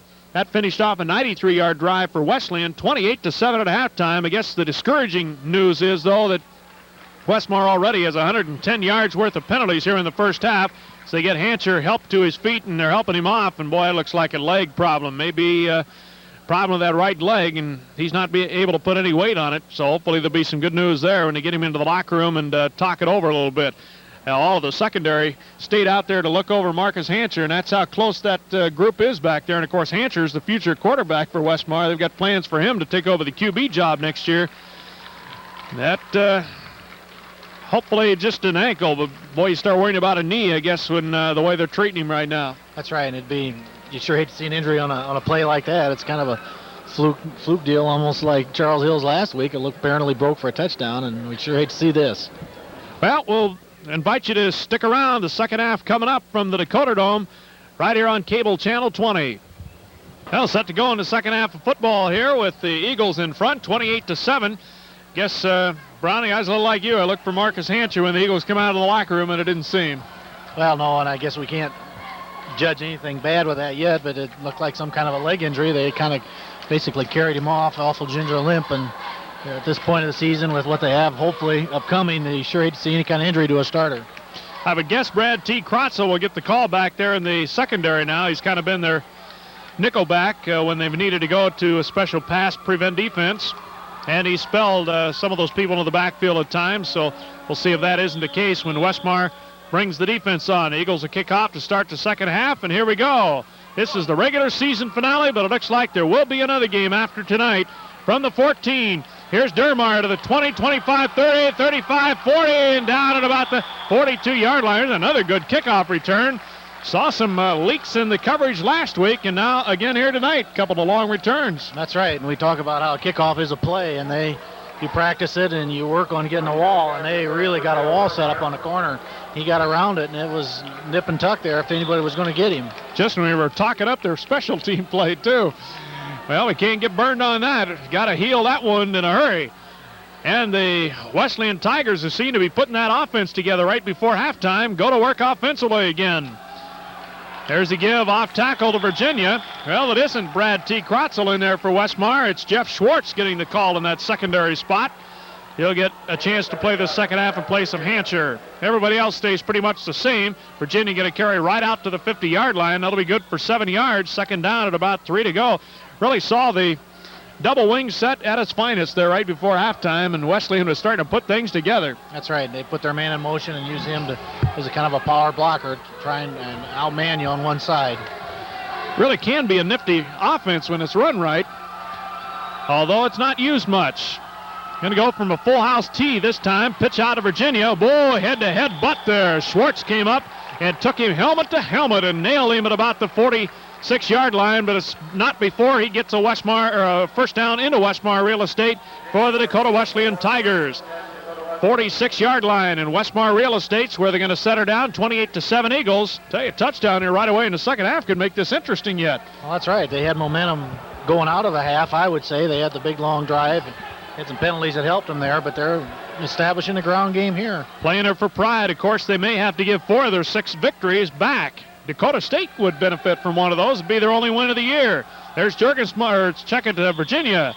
Going to carry out inside the 45, about the 43-yard line. Matt Virginia. Going to be met by Westmar's number 44, Freddie Anderson, at the 43-yard line. Pick up a 3. It's second down at about 7 to go. And Tigers are on the march again, headed toward that end zone to our right. 28-7, 13:26 left to go third quarter. Don't forget the chili supper Saturday night. If you're watching the ball game on Friday night, it'll be tomorrow night, just ahead of the alumni game. The alums tip it off with the varsity at 7:30. The Westmar Fieldhouse, back to pass. Fisher fires one out, almost intercepted, trying to go to Virginia. Almost picking that one off was Kurt Westhoff. He had an interception earlier this year. Nearly got a hand up there, and if he'd have held out without falling down, he would have had a lot of green turf in front of him. At about 7 to go now, 13:08 left to go in the third quarter. Pitch out, Virginia, student body to the left side, now cuts back across the green, still on his feet, another collision, down he goes, short of the first down at about the 37-yard line. And it depends on where they spot it. Actually, the ball is laying at about the first down stick, so they pull it back a little bit. Will it be enough? It'll be fourth down and very short yardage, if not the first down. They may bring it out to measure. It's that close. Still eyeballing it, and they aren't going to measure it. Fourth down and a little less than a yard. Looks like about a foot to go or less for the first down, and Wesleyan, I think, is going for it, Brownie. I'm sure with the score and kind of the underdogs here, they want to keep their momentum, and they've definitely got some offensive surge and momentum going here. They think they can get these few inches. Both banks full of fans, which happen to be on the same bank, are rooting for their respective team. There's Virginia carrying off tackle to the right side, and he's inside that 35, about the 32-yard line. Got to be enough for a first down. And Wesleyan's on the move again after the long kickoff return by Durmeyer. Now they're on the move with that offense, just as they were before halftime. Wonder what it is they've done differently here. All of a sudden, they've been able to move this football. That's right. The running game really came to itself. I, at one point in the first half, thought that it's going to have to be a passing game. This Fisher kid impressed me with his ability to throw the ball, and they couldn't run the ball at all. And now it's been on the ground, and I'm sure they're going to try and go to the air here pretty soon too, though. Going to split Rentschler out wide to the left side. Got one back in the backfield with Virginia. Fake the pitch out of Virginia. Back to pass. Fisher under pressure. Up in the air for grabs. Intercepted by Westhoff. 30, 40. Back to the 50. Now to the 45, 40. Needs a little walk to the 30. 25, 20. And he's down at about the 15-yard line. A big interception again for Westmar College. Fisher is very slow getting up. Somebody made a hit on him just as he unloaded the football, and it went straight up in the air. And Westmar looked like they were in kind of an area-type defense, a zone, and Westhoff pulled it in. That's right. He was Johnny on the spot, and got to give credit. I didn't see who was on the pressure, but it had the Fisher in their hand, and it made him the ball just blooped up in the air and like a lame duck, and it's Westmar's ball. Westmar's third interception of the night gives him, 18 for the year now, I believe. And it's the second for Kurt Westhoff. Just about had one earlier in that series. And for the fourth time tonight, Westmar snuffed out a drive via the turnover, a fumble, and now the third interception. Out of the wishbone set, split receiver to the left side. Going to go straight up the middle to Heath Fitzsimmons. Fitzsimmons, the only other one other than Vern Bolden to score a touchdown in this ball game for Westmar. Got a 40-yard scamper in the second quarter after Bolden opened the ball game with 3 touchdowns in the opening quarter. Didn't get a yardage figure on him at halftime, but he has to be over 100 yards easily. Had 222 after last week's ball game, and that surpassed his season total to that point. So he's following up a big game a week ago with another one here just a few days later. In fact, less than a week later. Westmar did get a chance to work out here on the Dakota Dome turf on Monday night, so it's not their first time in the building, which can be kind of intimidating. Option play, pitch out, Vern Bolden to the 10, to the 5, and he runs over a man and down to the 4-yard line. Give that secondary man for Dakota Wesleyan a little credit there. He's held his ground, and John Fraser knew he was going to take a blast, but he took him down. Well, he took him down, but he took the blast too, though. Vernon knew where the first down markers were and gave it a good shot. Didn't quite, came up just a little short. Third down. They need about a foot yet for the first down. Here comes Shipley into the ball game. White coming out of there. Going to have to hurry this play off because it took a long time to run this one in. Again, they're at the farthest end away from Westmar's sideline here, and that's the danger at the Dakota Dome if you run plays in on every snap of the football. McClintock's got him up to the line of scrimmage. They get it off. McClintock, student body to the left. Quarterback sweep to the 5, to the goal line. Touchdown, Westmar. McClintock in from 4 yards away for his 6th touchdown of this 1987 season. And it came at the 9:57 mark here. The 9:57 mark of the third quarter. And follows a Kurt Westhoff interception. And Westmar's back in command again now at 34-7. Well, that should have quieted any comeback attempts Tiger fans are beginning to have in their minds. Sure does, Denny. That gets a lot of points up there now. And the key thing was to get points after turnover. All teams like to do that. It's kind of like a double shot to the opposing team if they can get points after a big turnover. Holmberg going to hold. Morey looks for his 5th PAT in 5 tries tonight. Looks pretty good from here. Splits the uprights. 35-7. Westmar goes in front by 4 touchdowns, again with 9:57 to go in the quarter. Official tally on Westhoff's interception return in the neighborhood of 50-55 yards, and the interception return to set up the touchdown. It's a short kickoff to the 25, back across the 30, down at about the 32-yard line. Let's see who ran her back. Schwartz was down there to make the tackle for Westmar College, along with, who's down to the very bottom? Looks like Trent Quick. Who else? Mr. Special Team Man. That was James Craig that ran the kickoff back for Dakota Wesleyan. And the Tigers take it at their own 32-yard line. That had to be a real backbreaker for this Wesleyan team. They're on the move again. Looked like they're about ready to pull it within 2 touchdowns, and all of a sudden an interception. Return 50 yards the other way, and they're down by 4 touchdowns again. Virginia off tackle to the right side. Kurt Westhoff is there to put the finish on him. Boy, that hitting is still intense down there. You can hear it up here. You bet they're really popping. There's a lot of downfield blocking going on every play, and everyone's taking a shot in here every play. For Wesleyan, this is the end of the road for them here in this 87 season, so you naturally want to end it on a positive note. Westmar trying to stay tuned up for what's ahead. Of course, a loss here would end any dreams they would have, so they're protecting what could be their fate at this point. That's their first ever playoff appearance a week from Saturday. Robert Johnson faking the blitz in there. Now they go to Virginia. Oh, they found the blitz hole. Virginia got loose, and by the shirt tail, hauled down by Scott Seeloff. Well, it was Robert Johnson. JR kind of dipping in and out of several holes. He picked the wrong one to dip into there at the end as they went right where he vacated. And Matt Virginia is still down after the play, hurt on the play. They got a hold of the shirt tail and pulled him back. Well, actually got a hold of his shirt up around the shoulder pads and pulled him backwards. Looks like he's getting up limping a little bit. Might be an ankle. This would be a loss for them. Sure would. He's really impressed me. He didn't impress me at the beginning of the game, but he's showed me some good quickness. Got a lot of weight on him, and he's a kind of a big old stocky kid, but he can get her down. I don't think we'll see Matt Virginia anymore tonight. He went off favoring that leg, and I don't think he'll be back.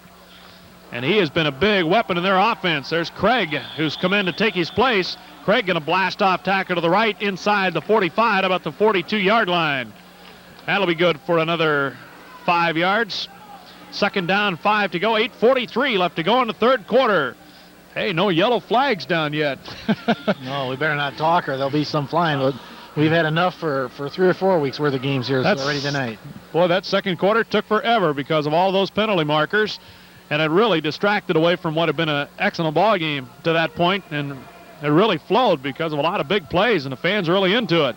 Back to pass. Fisher takes a look, swings one out here, incomplete. Craig had fallen down as they try to unload it out here to the right side. Chris Tavagian, I believe it is, a backup fullback out of Wildwood, Illinois. And it's incomplete. He was hit apparently at the line of scrimmage as he tried to get out on a delay pattern there, and he was still trying to get his balance when the pass headed out his way. 5-7 Westmar here midway through this third quarter on Cable Channel 20. Good to have you aboard tonight. It's Keith Brown and Denny Callahan calling the play-by-play from the Dakota Dome.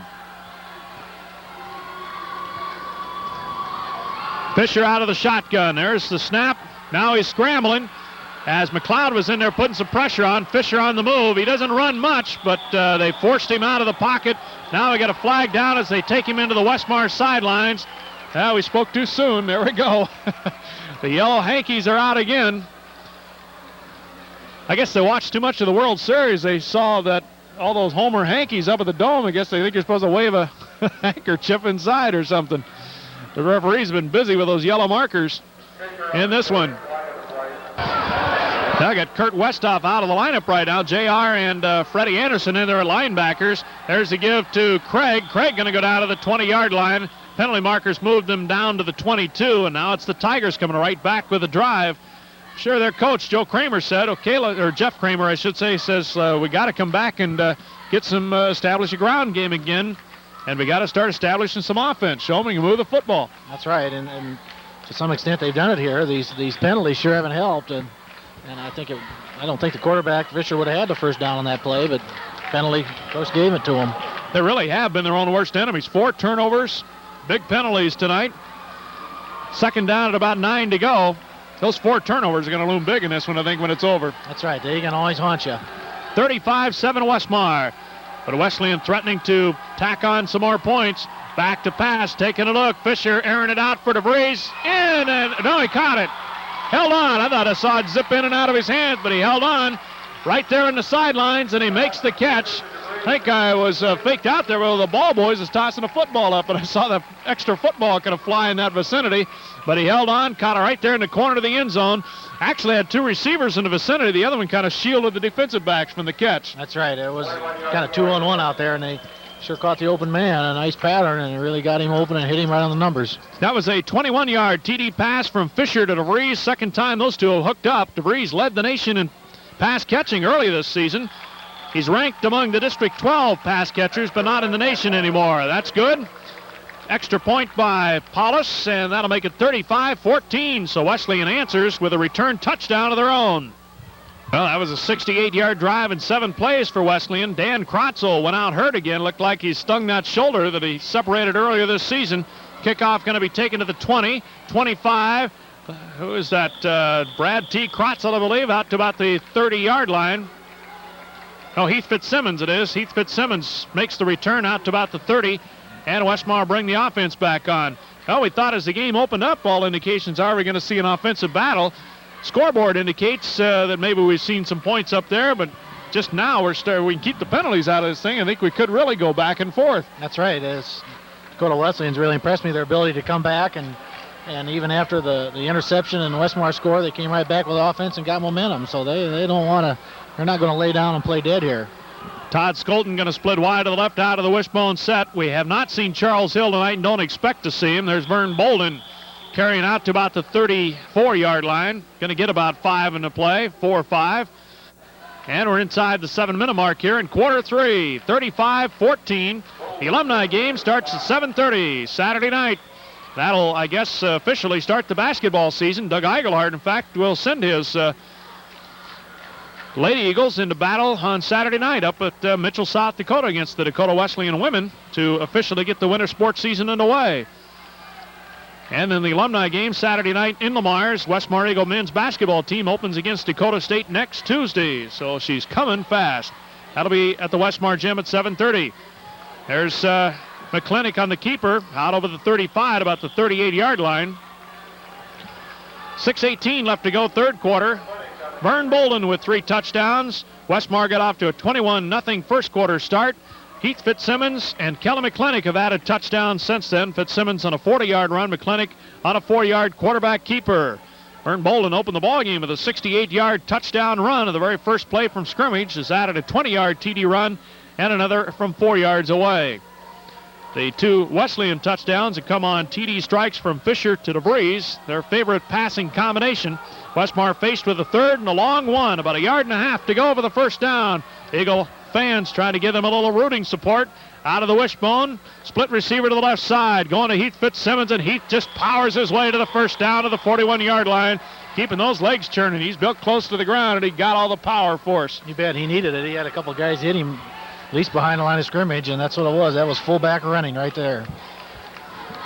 35-14 your score. Here comes Rob White into the ball game. Todd Skolton checking out of there. Again, the playoffs for Westmar, we don't know the location, don't know an opponent. That'll all come later. That information would be, I guess, forthcoming after the action's over this weekend. Going to have to sit and wait a little bit, I guess, for all of the news of the playoffs to get figured out. There's McClintock on the keeper, and he'll carry it about the 44-yard line. Guess that's the thing you start worrying about now with another 1.25 to go here tonight is injuries, losing somebody real valuable. That's right. We've seen one, Marcus Hancher, limp out just before the half, and we sure don't want any more. And yet the game isn't, you haven't got it completely wrapped up, so you got to keep the number 1 unit in there and go with them. Down inside the 4:45 mark in quarter 3. Skolton going to split wide to the left side. McClintock sets him down to the wishbone. There's the fake pitch. Going to give out the middle to Bolden. Bolden to the 50, to the 46. Boy, he came darn near close to breaking that one for 50-plus yards of real estate again. You bet. It was just one man away there, and again, we saw the power. He runs over people like I've never seen anyone do, and he isn't overly that big of a back like you'd think of a big powerhouse fullback, but he likes to get that extra yard with his head. Funny story there. I know Coach Mazel was relating to me. He went to the district meetings last Sunday after Vernon had just been named District 15 Player of the Week, and he said the other coaches knew about Charles Hill, but not so much about Vern Bolden. He said, who's this Bolden kid? Where'd he come from? Well, Larry Corver from Northwestern was there, and that's, of course, the first game Vern Bolden really had been unveiled. And he said, I know who Vern Bolden is. He said, he's tough. Bolden again pounding over people, and he slams to about the 39-yard line. There was a fumble at the end of the play, but the referees, I think, are signaling the ball was down already. Wesleyan thought they got it. You're going to have a flag on top of it now. And this will be the first penalty against the Wesleyan Tigers here. Second half, I would guess. Unsportsmanlike conduct on the Tigers, and that'll give them the first down. Well, football action being brought to you tonight by the leader, the Lamar's Beauty College, Plymouth Plumbing and Heating, by Augie's, Susie's Deli, Hopkins Drug, Stevens Cleaners, Ben Franklin, Mount Drug, J.C. Penney, V&H Tire, behind the 8-ball, First National Bank, Ballmer Shoes, TJ's Antiques, Sousa Mill Standards, Lamar's Savings Bank, the Lamar's Truck Haven Cafe, Gertis Pharmacy, Adler's, Williams & Company, and Sweet 16 Lanes. Now to move the ball to the 25-yard line. And it's 1st and 10 for Westmar, and they're on the move again. I guess the bottom line tonight really has been Wesleyan's defense unable to stop our offense. That's right, and if Westmar hasn't stopped themselves, why they've been able to pretty easily gain yards on the ground, too. There's again Heath Fitzsimmons. Heath breaks the tackle at the point of attack, and he carries inside the 20 to about the 18-yard line. Tackle going to be made for Dakota Wesleyan from the defensive end spot, Mike Reimnitz, senior out of Ethan, South Dakota. Only Ron Corey would know where some of these little South Dakota towns are. Corsica and Ethan.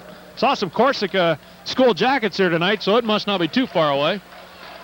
And from the signs on their jackets, they must have a pretty good high school football program there. There's Platt, and there's a Winter, Mount Vernon. Play that 8-man football here in South Dakota a lot. It's fun to watch. New Holland, South Dakota. That's one that's unfamiliar with me. There's the give and the delay to Bolden. He'll go down to the backfield. This time, Jason Nelson, the nose guard, got good penetration into the backfield, and the Platt native knocked him to the ground.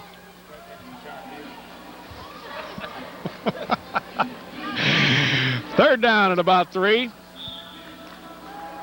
And Westmar goes again with the altering wide receivers, bringing the plays in. 2:27 left to go. Third quarter. Westmar trying to add to their 35-14 lead. Clinic sets him in a wishbone. Skolton split wide right. There's the option. Pitch out. Bolden fumbling, and the Tigers have it. That'll be back at the 25-yard line. This team isn't going to need too much more encouragement, and they're not out of this ballgame entirely, Browning. Well, they're definitely not. Westmar's outplaying them, but they've penalties and now a fumble there, and it's going to happen on a pitch. We're not going to take that away from anybody. That's part of the option game, but it's always nice when it's down on their 25, and you'd hate to have it on the other end, but it's a tough break. Westmar was driving in. That's Westmar's second turnover. They've both come down inside the 25-yard line. They, of course, threw the interception into the end zone, ending a long interceptionless streak for Kelly McClinic, and now the fumble. First fumble Westmar's lost tonight. Deuce backfield, Fisher back to pass. Heavy pressure, throws it out in and out of the hands. There's Virginia back in the lineup. Matt Virginia, who went out hurt a little bit ago. We didn't expect to see him back, but he did come back in and doesn't seem to be showing any signs of the hit he took earlier.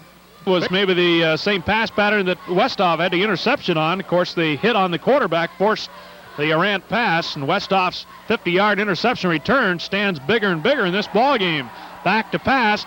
Fisher over the middle. Fuller fires a bullet to the breeze down at about the 40-yard line. This kid gets time to throw. He really has an arm. Yeah, it's really impressed me. As he's skinny too. He doesn't look real strong, but boy, he's mobile enough to get open. And boy, he's hitting them. About a 15, 16-yard pass completion there. It is 1st and 10 out to the Dakota Wesleyan 42-yard line. Other people bringing you Westmar football, Neats and Grubs, Custom Interiors, Evans Clothing, Godfather Pizza, Arnold Motor Supplies, Steel Ford, and Schuster Grain. 1st and 10. They're going with their double wing set. Lone setback. Virginia. Matt Virginia drives inside or across the 45, about the 46, I should say.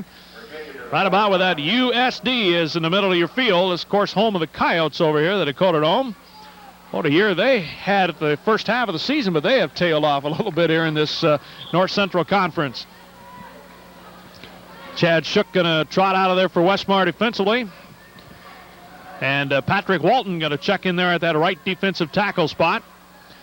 Dan Krotzel apparently won't be back in here. We haven't seen him back in now. In fact, he's got the jersey off, and I see some ice on that left shoulder. So apparently the separated shoulder's been stung here a couple of times tonight, either for precautionary sake or just that he can't go. He isn't going to go anymore tonight. Lundquist on the carry.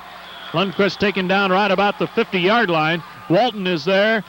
And also Mark McLeod. I'll tell you, McLeod's playing a ball game tonight, isn't he? That's right, and the game's been coming to him, too, and that's part of the reason why. They like to work the tackles and the ends with this offense. 38 seconds left to go in the third quarter.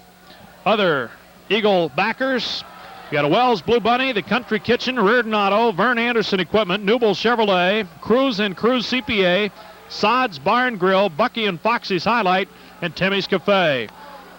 Quick count. There's Virginia up over the middle, and he's got a first down about the 46-yard line. Very likely to be the last play of the third quarter. They stop the clock enough to move the sticks, and then they'll crank it up again. 35-14, and we may be down to the last 15 minutes of the old 1987 regular season, and we'll see what comes after that. Brad T. Krotzel into the ballgame. Schwartz going to come out of there. He was holding his shoulder a little bit. He kind of got stung a little bit on that right side, too. That Virginia is a load to bring down. I bet he does hurt you a little bit. Right, he's a bull in there. 1st and 10 of the 46-yard line. That'll do it for the third quarter. And it will move into the fourth and final quarter. The four fingers go up on the Westmar sideline. It's 35-14 Westmar. And Westhoff's interception that quarter snuffed out a Wesleyan drive. Otherwise, Wesleyan again played Westmar to a draw that quarter. Continuing with the people bringing you Westmar football, Jeans Plumbing and Heating, Kitchens Incorporated, the Pizza Hut, Hotop Jewelry, Taylor Auto, Joe's Movie House, and Appliance in Video City. That quarter zipped right along there, Brownie. Both teams with 2 possessions each and basically a ground-oriented attacks. That's right. The clock keeps running when they're running the ball. Going out of a deuce tandem backfield there. There's Fisher on the carry, and he'll be inside the 45 about the 42-yard line. The scouting report said this kid was not much of a runner, but he really has kind of quick feet, too. Yeah, he's impressed me, and he's had more than adequate quickness. He doesn't like to run. You can tell that. A couple times he even after he got out of a pocket, tried to hold up and look for a man open. So he doesn't consider himself a real runner, but he's got adequate quickness. Once again, it was Dana winning the opening game tonight over Dakota State, 28-9. Alan Pogue with another big game. Mushel ran well in that ball game. I think he had 3 of their 4 touchdowns. He, of course, ranks 4th in the nation ahead of Charles Hills. The last weekend of the old season rolls in here. Of course, that's the real tragedy, I guess, with Charles Hill going down hurt here in the last 2 games. He hasn't had a chance to stay up there in the top 3 in rushing. Fisher over the middle hits Lundquist down at about the 30-yard line. Just another bullet. Durmeyer just makes the catch. Boy, he just throws ropes downfield about 20 yards. That's right, and that's the right time to do it when you got a man running a deep hook like that, because you got to get it to him, and it is a timing pattern. They've really hooked up on him right over the middle. He likes to seem to throw in the middle of the field, though. He don't like the sideline patterns too much. That's right, and a lot of them are basically a safer hook or a curl-in type pattern, and of course you don't want to get it by him because there's a lot of people there that can intercept it, but they've been connecting so far tonight. In the last 13:50 of this ball game, 35-14, Westmar. Back to pass, Fisher, heavy rush, down he goes. You could see that one was in trouble right from the very start. McLeod going to force him down. Thad McLeod and Buck Rogers there coming in from the other side, and those two put the immediate heat on him. They were coming with their ears laid back. They were obviously expecting fast. That's right, and had I think at least one linebacker coming to and just plain outnumbered them and really made that pocket collapse.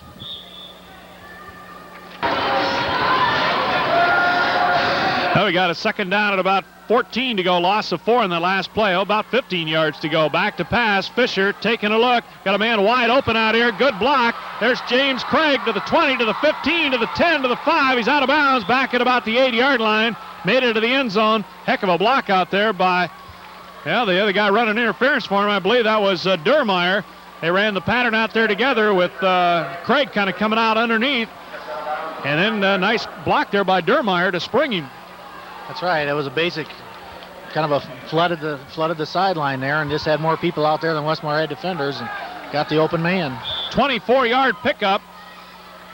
First and goal to go on the 9-yard line, and all of a sudden this Wesleyan offense, I'm glad they didn't get going way back in the early stages of the second quarter of this one. Take away their 4 turnovers tonight, and it might be different. Virginia, the keeper, he'll be knocked out of bounds at about the 1-yard line. Gain of about 8. Going to mark it on about the 2, make it a 7-yard gain. Second and goal. And we got another player down hurt, apparently, as it's out of our view, but somebody who took Virginia out of the play is still down. They're calling for some medical attention, and Dave Hector and his staff hustling down there to take a look. So we'll identify him when we can identify him, but they're out of our view right now. And Krotzel again, apparently he did decide to come back on, put the jersey back on, and was stung again there down on the sidelines. That's 3rd time for him now. He's stopped action to get help. He may not be back this time. We'll see. He walked off under his own ability, though. There's Virginia into the end zone to score. And Wesleyan gets up there to the 20-point plateau. Makes it a 35-20 ball game, and with an extra point could be back to within 2 touchdowns with 12:38 to go. And as fast they're moving the ball downfield, you get a turnover the right spot. Boy, this could be a ball game yet. Trying the point after. Kick is up and good, and it's 35-21 with 12:38 to play. Ball's teed up, and Brian Paulus ready to kick it off. Westmar team is really flattened out, hasn't it, Browning? That's right. The emotion's sure gone out of their game right now. Fitzsimmons at the 20, 25, 30, 35. Taken down at about the 36-yard line. Westmar will start about 64 yards away from the end zone with 12:32 to go in the ball game.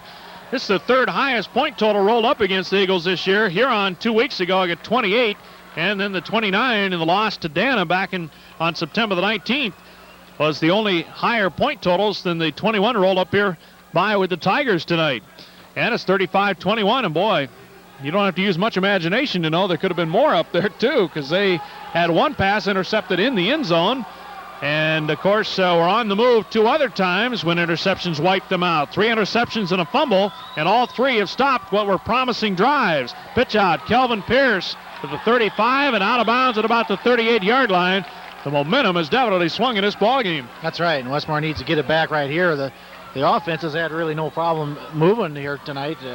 They've had 1 intercept in the end zone and had another fumble that hurt a drive too, but you bet they want to get something going here. They don't. 2 touchdowns is a couple big plays or something in this game, and it could be back almost tied. So Westmar wants to establish it and keep the clock moving. Yeah, they need something big to happen here. They need a big play. A little general. Kelly McClintock's up there looking over that Tiger defense. Tight end to the right, split into the left side. Pitch out. Pierce stops, cuts back, and down he goes. Loss of a yard back to the original line of scrimmage to the 37. And the Wesleyan defense now get a little lift from their offense and playing some inspired football. Well, and Westmar's going to be forced to the air here, Denny. They just basically haven't thrown the ball the last 2 games at all unless they've absolutely had to, and they can sure do it. Now we'll see what they can do here. Westmar's 0 for 3 so far tonight. McClintock has thrown an interception, his first since the September 26th game down at Crete, Nebraska against Doane. Only his 4th of the year, but it wiped out a potential score. It was in the end zone. There's the quarterback keeper, McClintock. Everybody is out here for Wesleyan, and they'll stop that for a loss. And now we got a little altercation again. A few things said there in the direction of Kelly McClintock by Tom Procopio. And Kelly McClintock, being the competitor he is, had to kind of be pulled off. And that's going to be a punt situation now. Westmar's 2nd punt coming up tonight. I'd say Wesleyan definitely kept the momentum with that defensive stand. That's their best defensive series of the night. That's right, and they went after him, thought they were going to run the ball. Westmar did, and it made it a little easier, too. Westmar's going to have to loosen them up with an aerial game. Watch them come for the block now to really make something big happen. Oh, they almost got it, too. White just did get it out of there. Going to be taken by Dermeyer at the 35, out over the 40 to the 42-yard line. Almost another late hit there. Coming in a little late on the play was Mike Marley. Fortunately, no flag. They were pretty lenient there because there were some late hits. That's right, and I guess the refs are going to let them play here a little bit now. So Wesleyan's got the ball 59 yards away from the end zone. Just under 11 minutes to go in this ball game. Boy, would this be heartbreaking to let playoffs and all of those hopes and dreams and goals that was set back in August slip away after leading this one 35-7. That's right. Well, it's in the hands of the defense right now, and they've rose the occasion a lot this year, and let's see what they can stop them on this drive. Westmar fans standing, trying to get that defense up to the task now. Got a man in motion. That's James Craig. Back to pass. Taking a look. Down he goes. Flag going to go down all over the place. The passer is taken down by Dan Oswald. I don't know what the flags could be. It's right in the vicinity of the tackle, and Wesleyan's clapping. Was that it? I didn't see him grab a face mask. Might be an inadvertent one. I don't know. He threw it right there by him. I sure didn't see anything wrong, but they're sure talking it's against Westmar. Face mask, it looks like, is a preliminary call. Well, it looked like it's a nice, good, clean hit. Was it he grabbed to maybe get jersey or something? He got a hold of the face mask, too. Referee was standing right there and had a good view of it, so it's going to be marked off against the Eagles, and that'll put the ball out to the 48-yard line. Corey Eisenbrand, one of the guys that was in uniform a year ago, now a student assistant, down there trying to clap and get this team going. Here's where your captains have to take over, isn't it, Browning? You bet. They got to keep them under control in there, yet they got to play intensely. And well, that's another tough break. The penalties that cost you. That's 5 yards penalty, but that was cost them 20 yards. It took away the sack.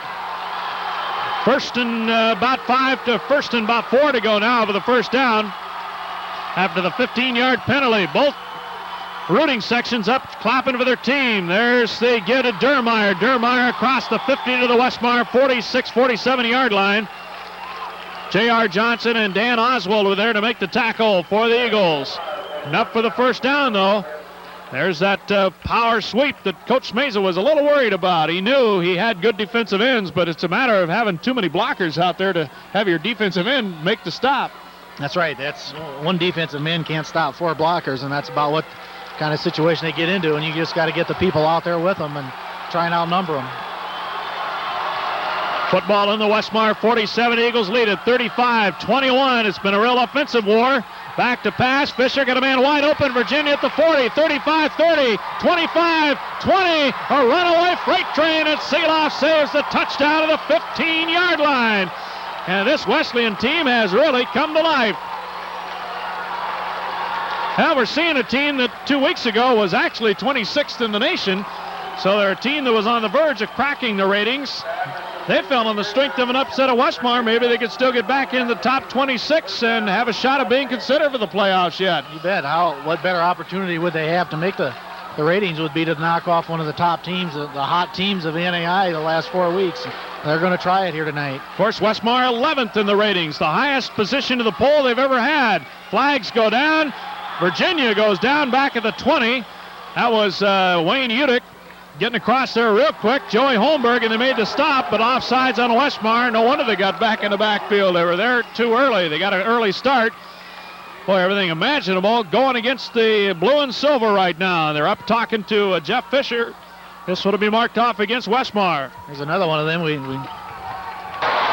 The Eagles, of course, had 110 yards of penalties at halftime. There's Virginia, 35 more this half now. J.R. Johnson came up to make the hit, but not before he dives to about the 6-yard line.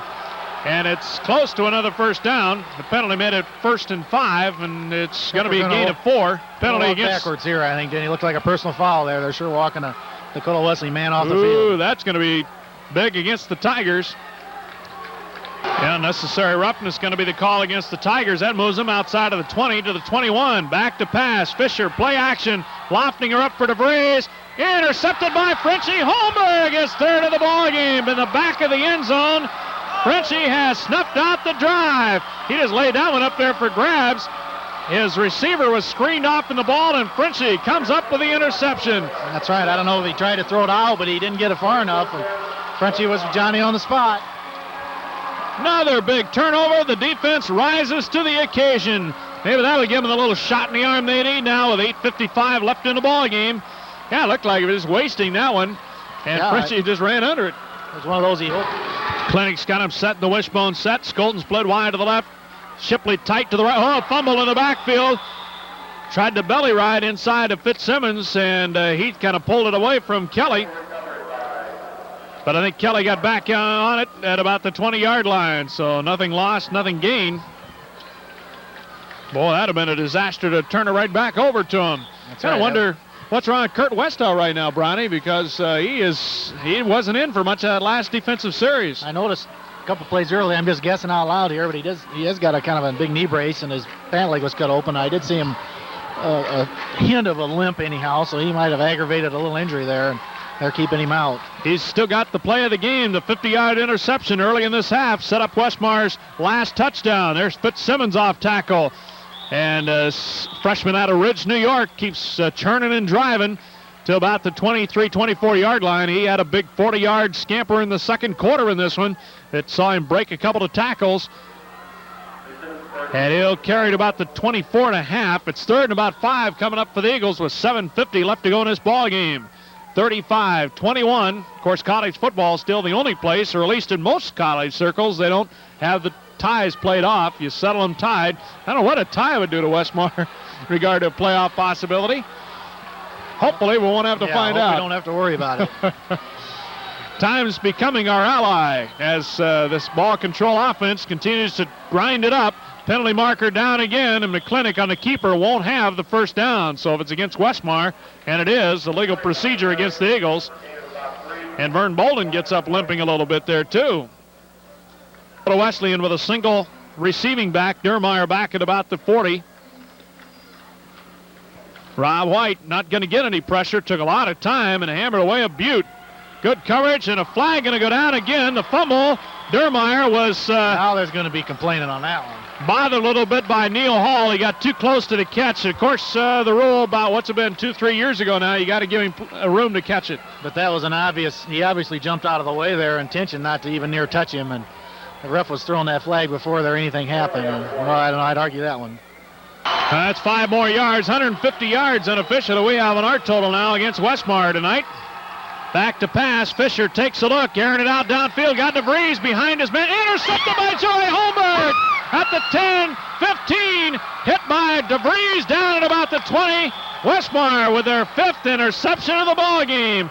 3 interceptions by Frenchie Holmberg and now 1 by Joey. A few altercations back upfield to get a flag back down at the line of scrimmage. Westmar is going to keep the football. Well, last year Westmar picked off 4 Fisher aerials, 5 tonight here at the Dakota Dome.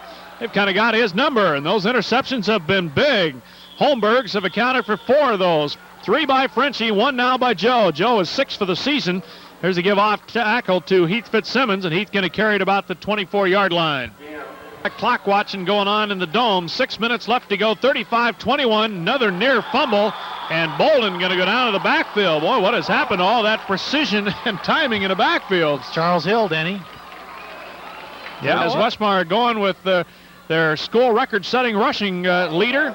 1,179 yards. 4th best in the nation, or 5th best in the nation this week. He slipped to 5th, averaging 131 yards per ball game. 9 TDs. Down to the 5:15 mark in this ball game. McClintock back to pass, taking a look, airing it out for Skolden. Skolden can't catch up to it, neither can the Wesleyan defender. Incomplete. 3rd down and 10. Well, correct. That make it 4th down and 10. And White back to punt. They came for the block.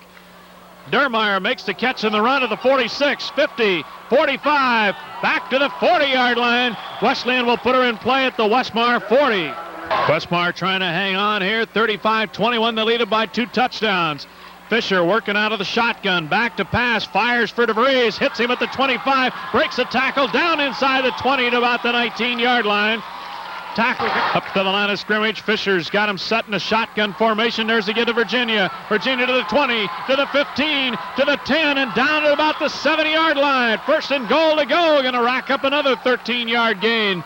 Well, the last time Westmar played in the Dakota Dome back in the, well, it was the early 80s, I guess. Yankton and Westmar met at a Sunday night. I believe that one ended up 7-7. I think you called that one with us, Keith. You remember? Right. There's the quick pitch again. Virginia cuts up inside and slides to about the 2-yard line. There's again Virginia off tackle. Oh, he's met at the pass. He won't make it in. Ball even trickles out the backside. It's going to be 3rd down and goal at the 2-yard line. 3rd down and goal to go at the 2-yard line. Is a big play for Dakota Wesleyan, and it's Fisher on the sneak in for the touchdown. We've got ourselves a 1-touchdown ball game after Westmar led it 35-7. It's 35-27 and an extra point away from a 7-point ball game. It's going to try with a 1-pointer. It is good, and it's a 7-point ball game with 3:29 to go. Westmar anticipating an onside kick. They got Paul Safford, Blaine Bell, Rob White up there in the front line.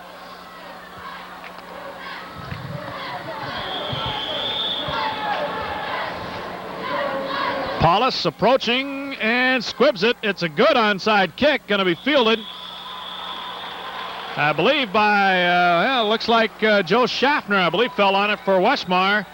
And the Eagles will take it at their own 44-yard line. Now it's a matter of seeing how much clock we can work off of there.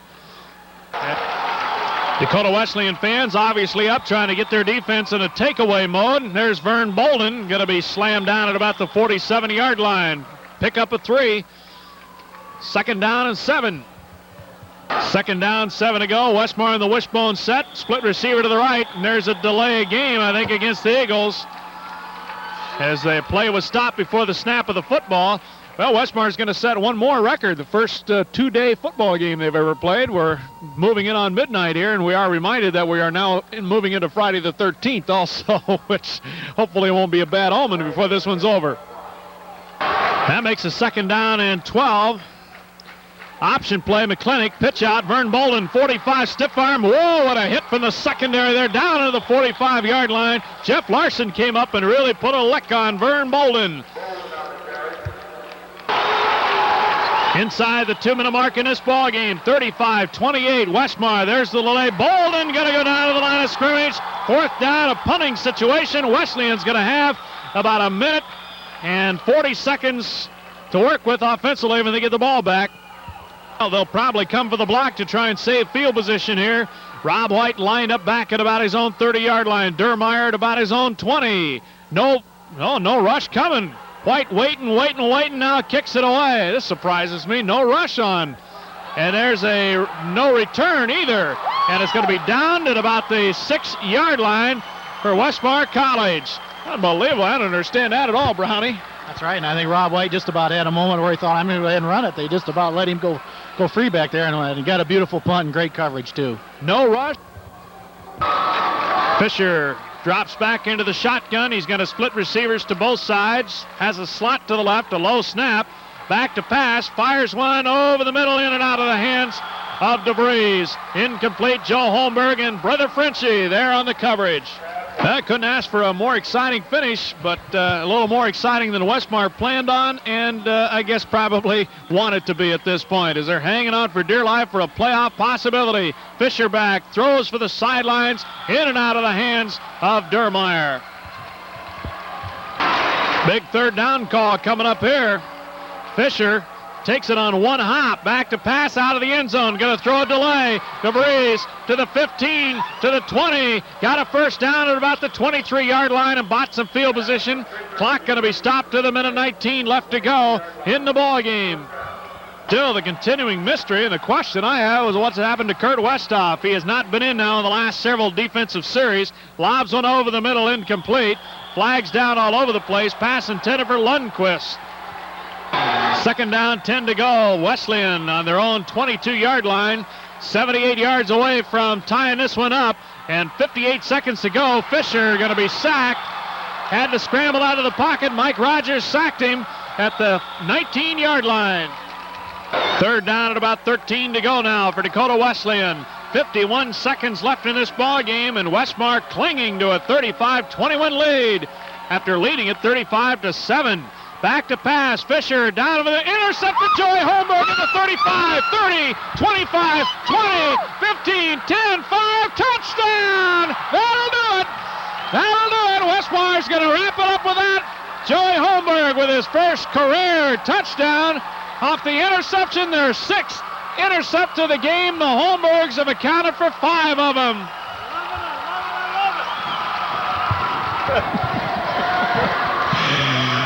Mike Morey going to add the point after. It's up. His streak is going to continue. And that is, 6 for 6 in this ball game now, 42-28. And that gives him 41 in a row now. 42-28. Well, the TD towels are waving. It's waving Westmar on to the playoffs, apparently. They're leading at 42-28.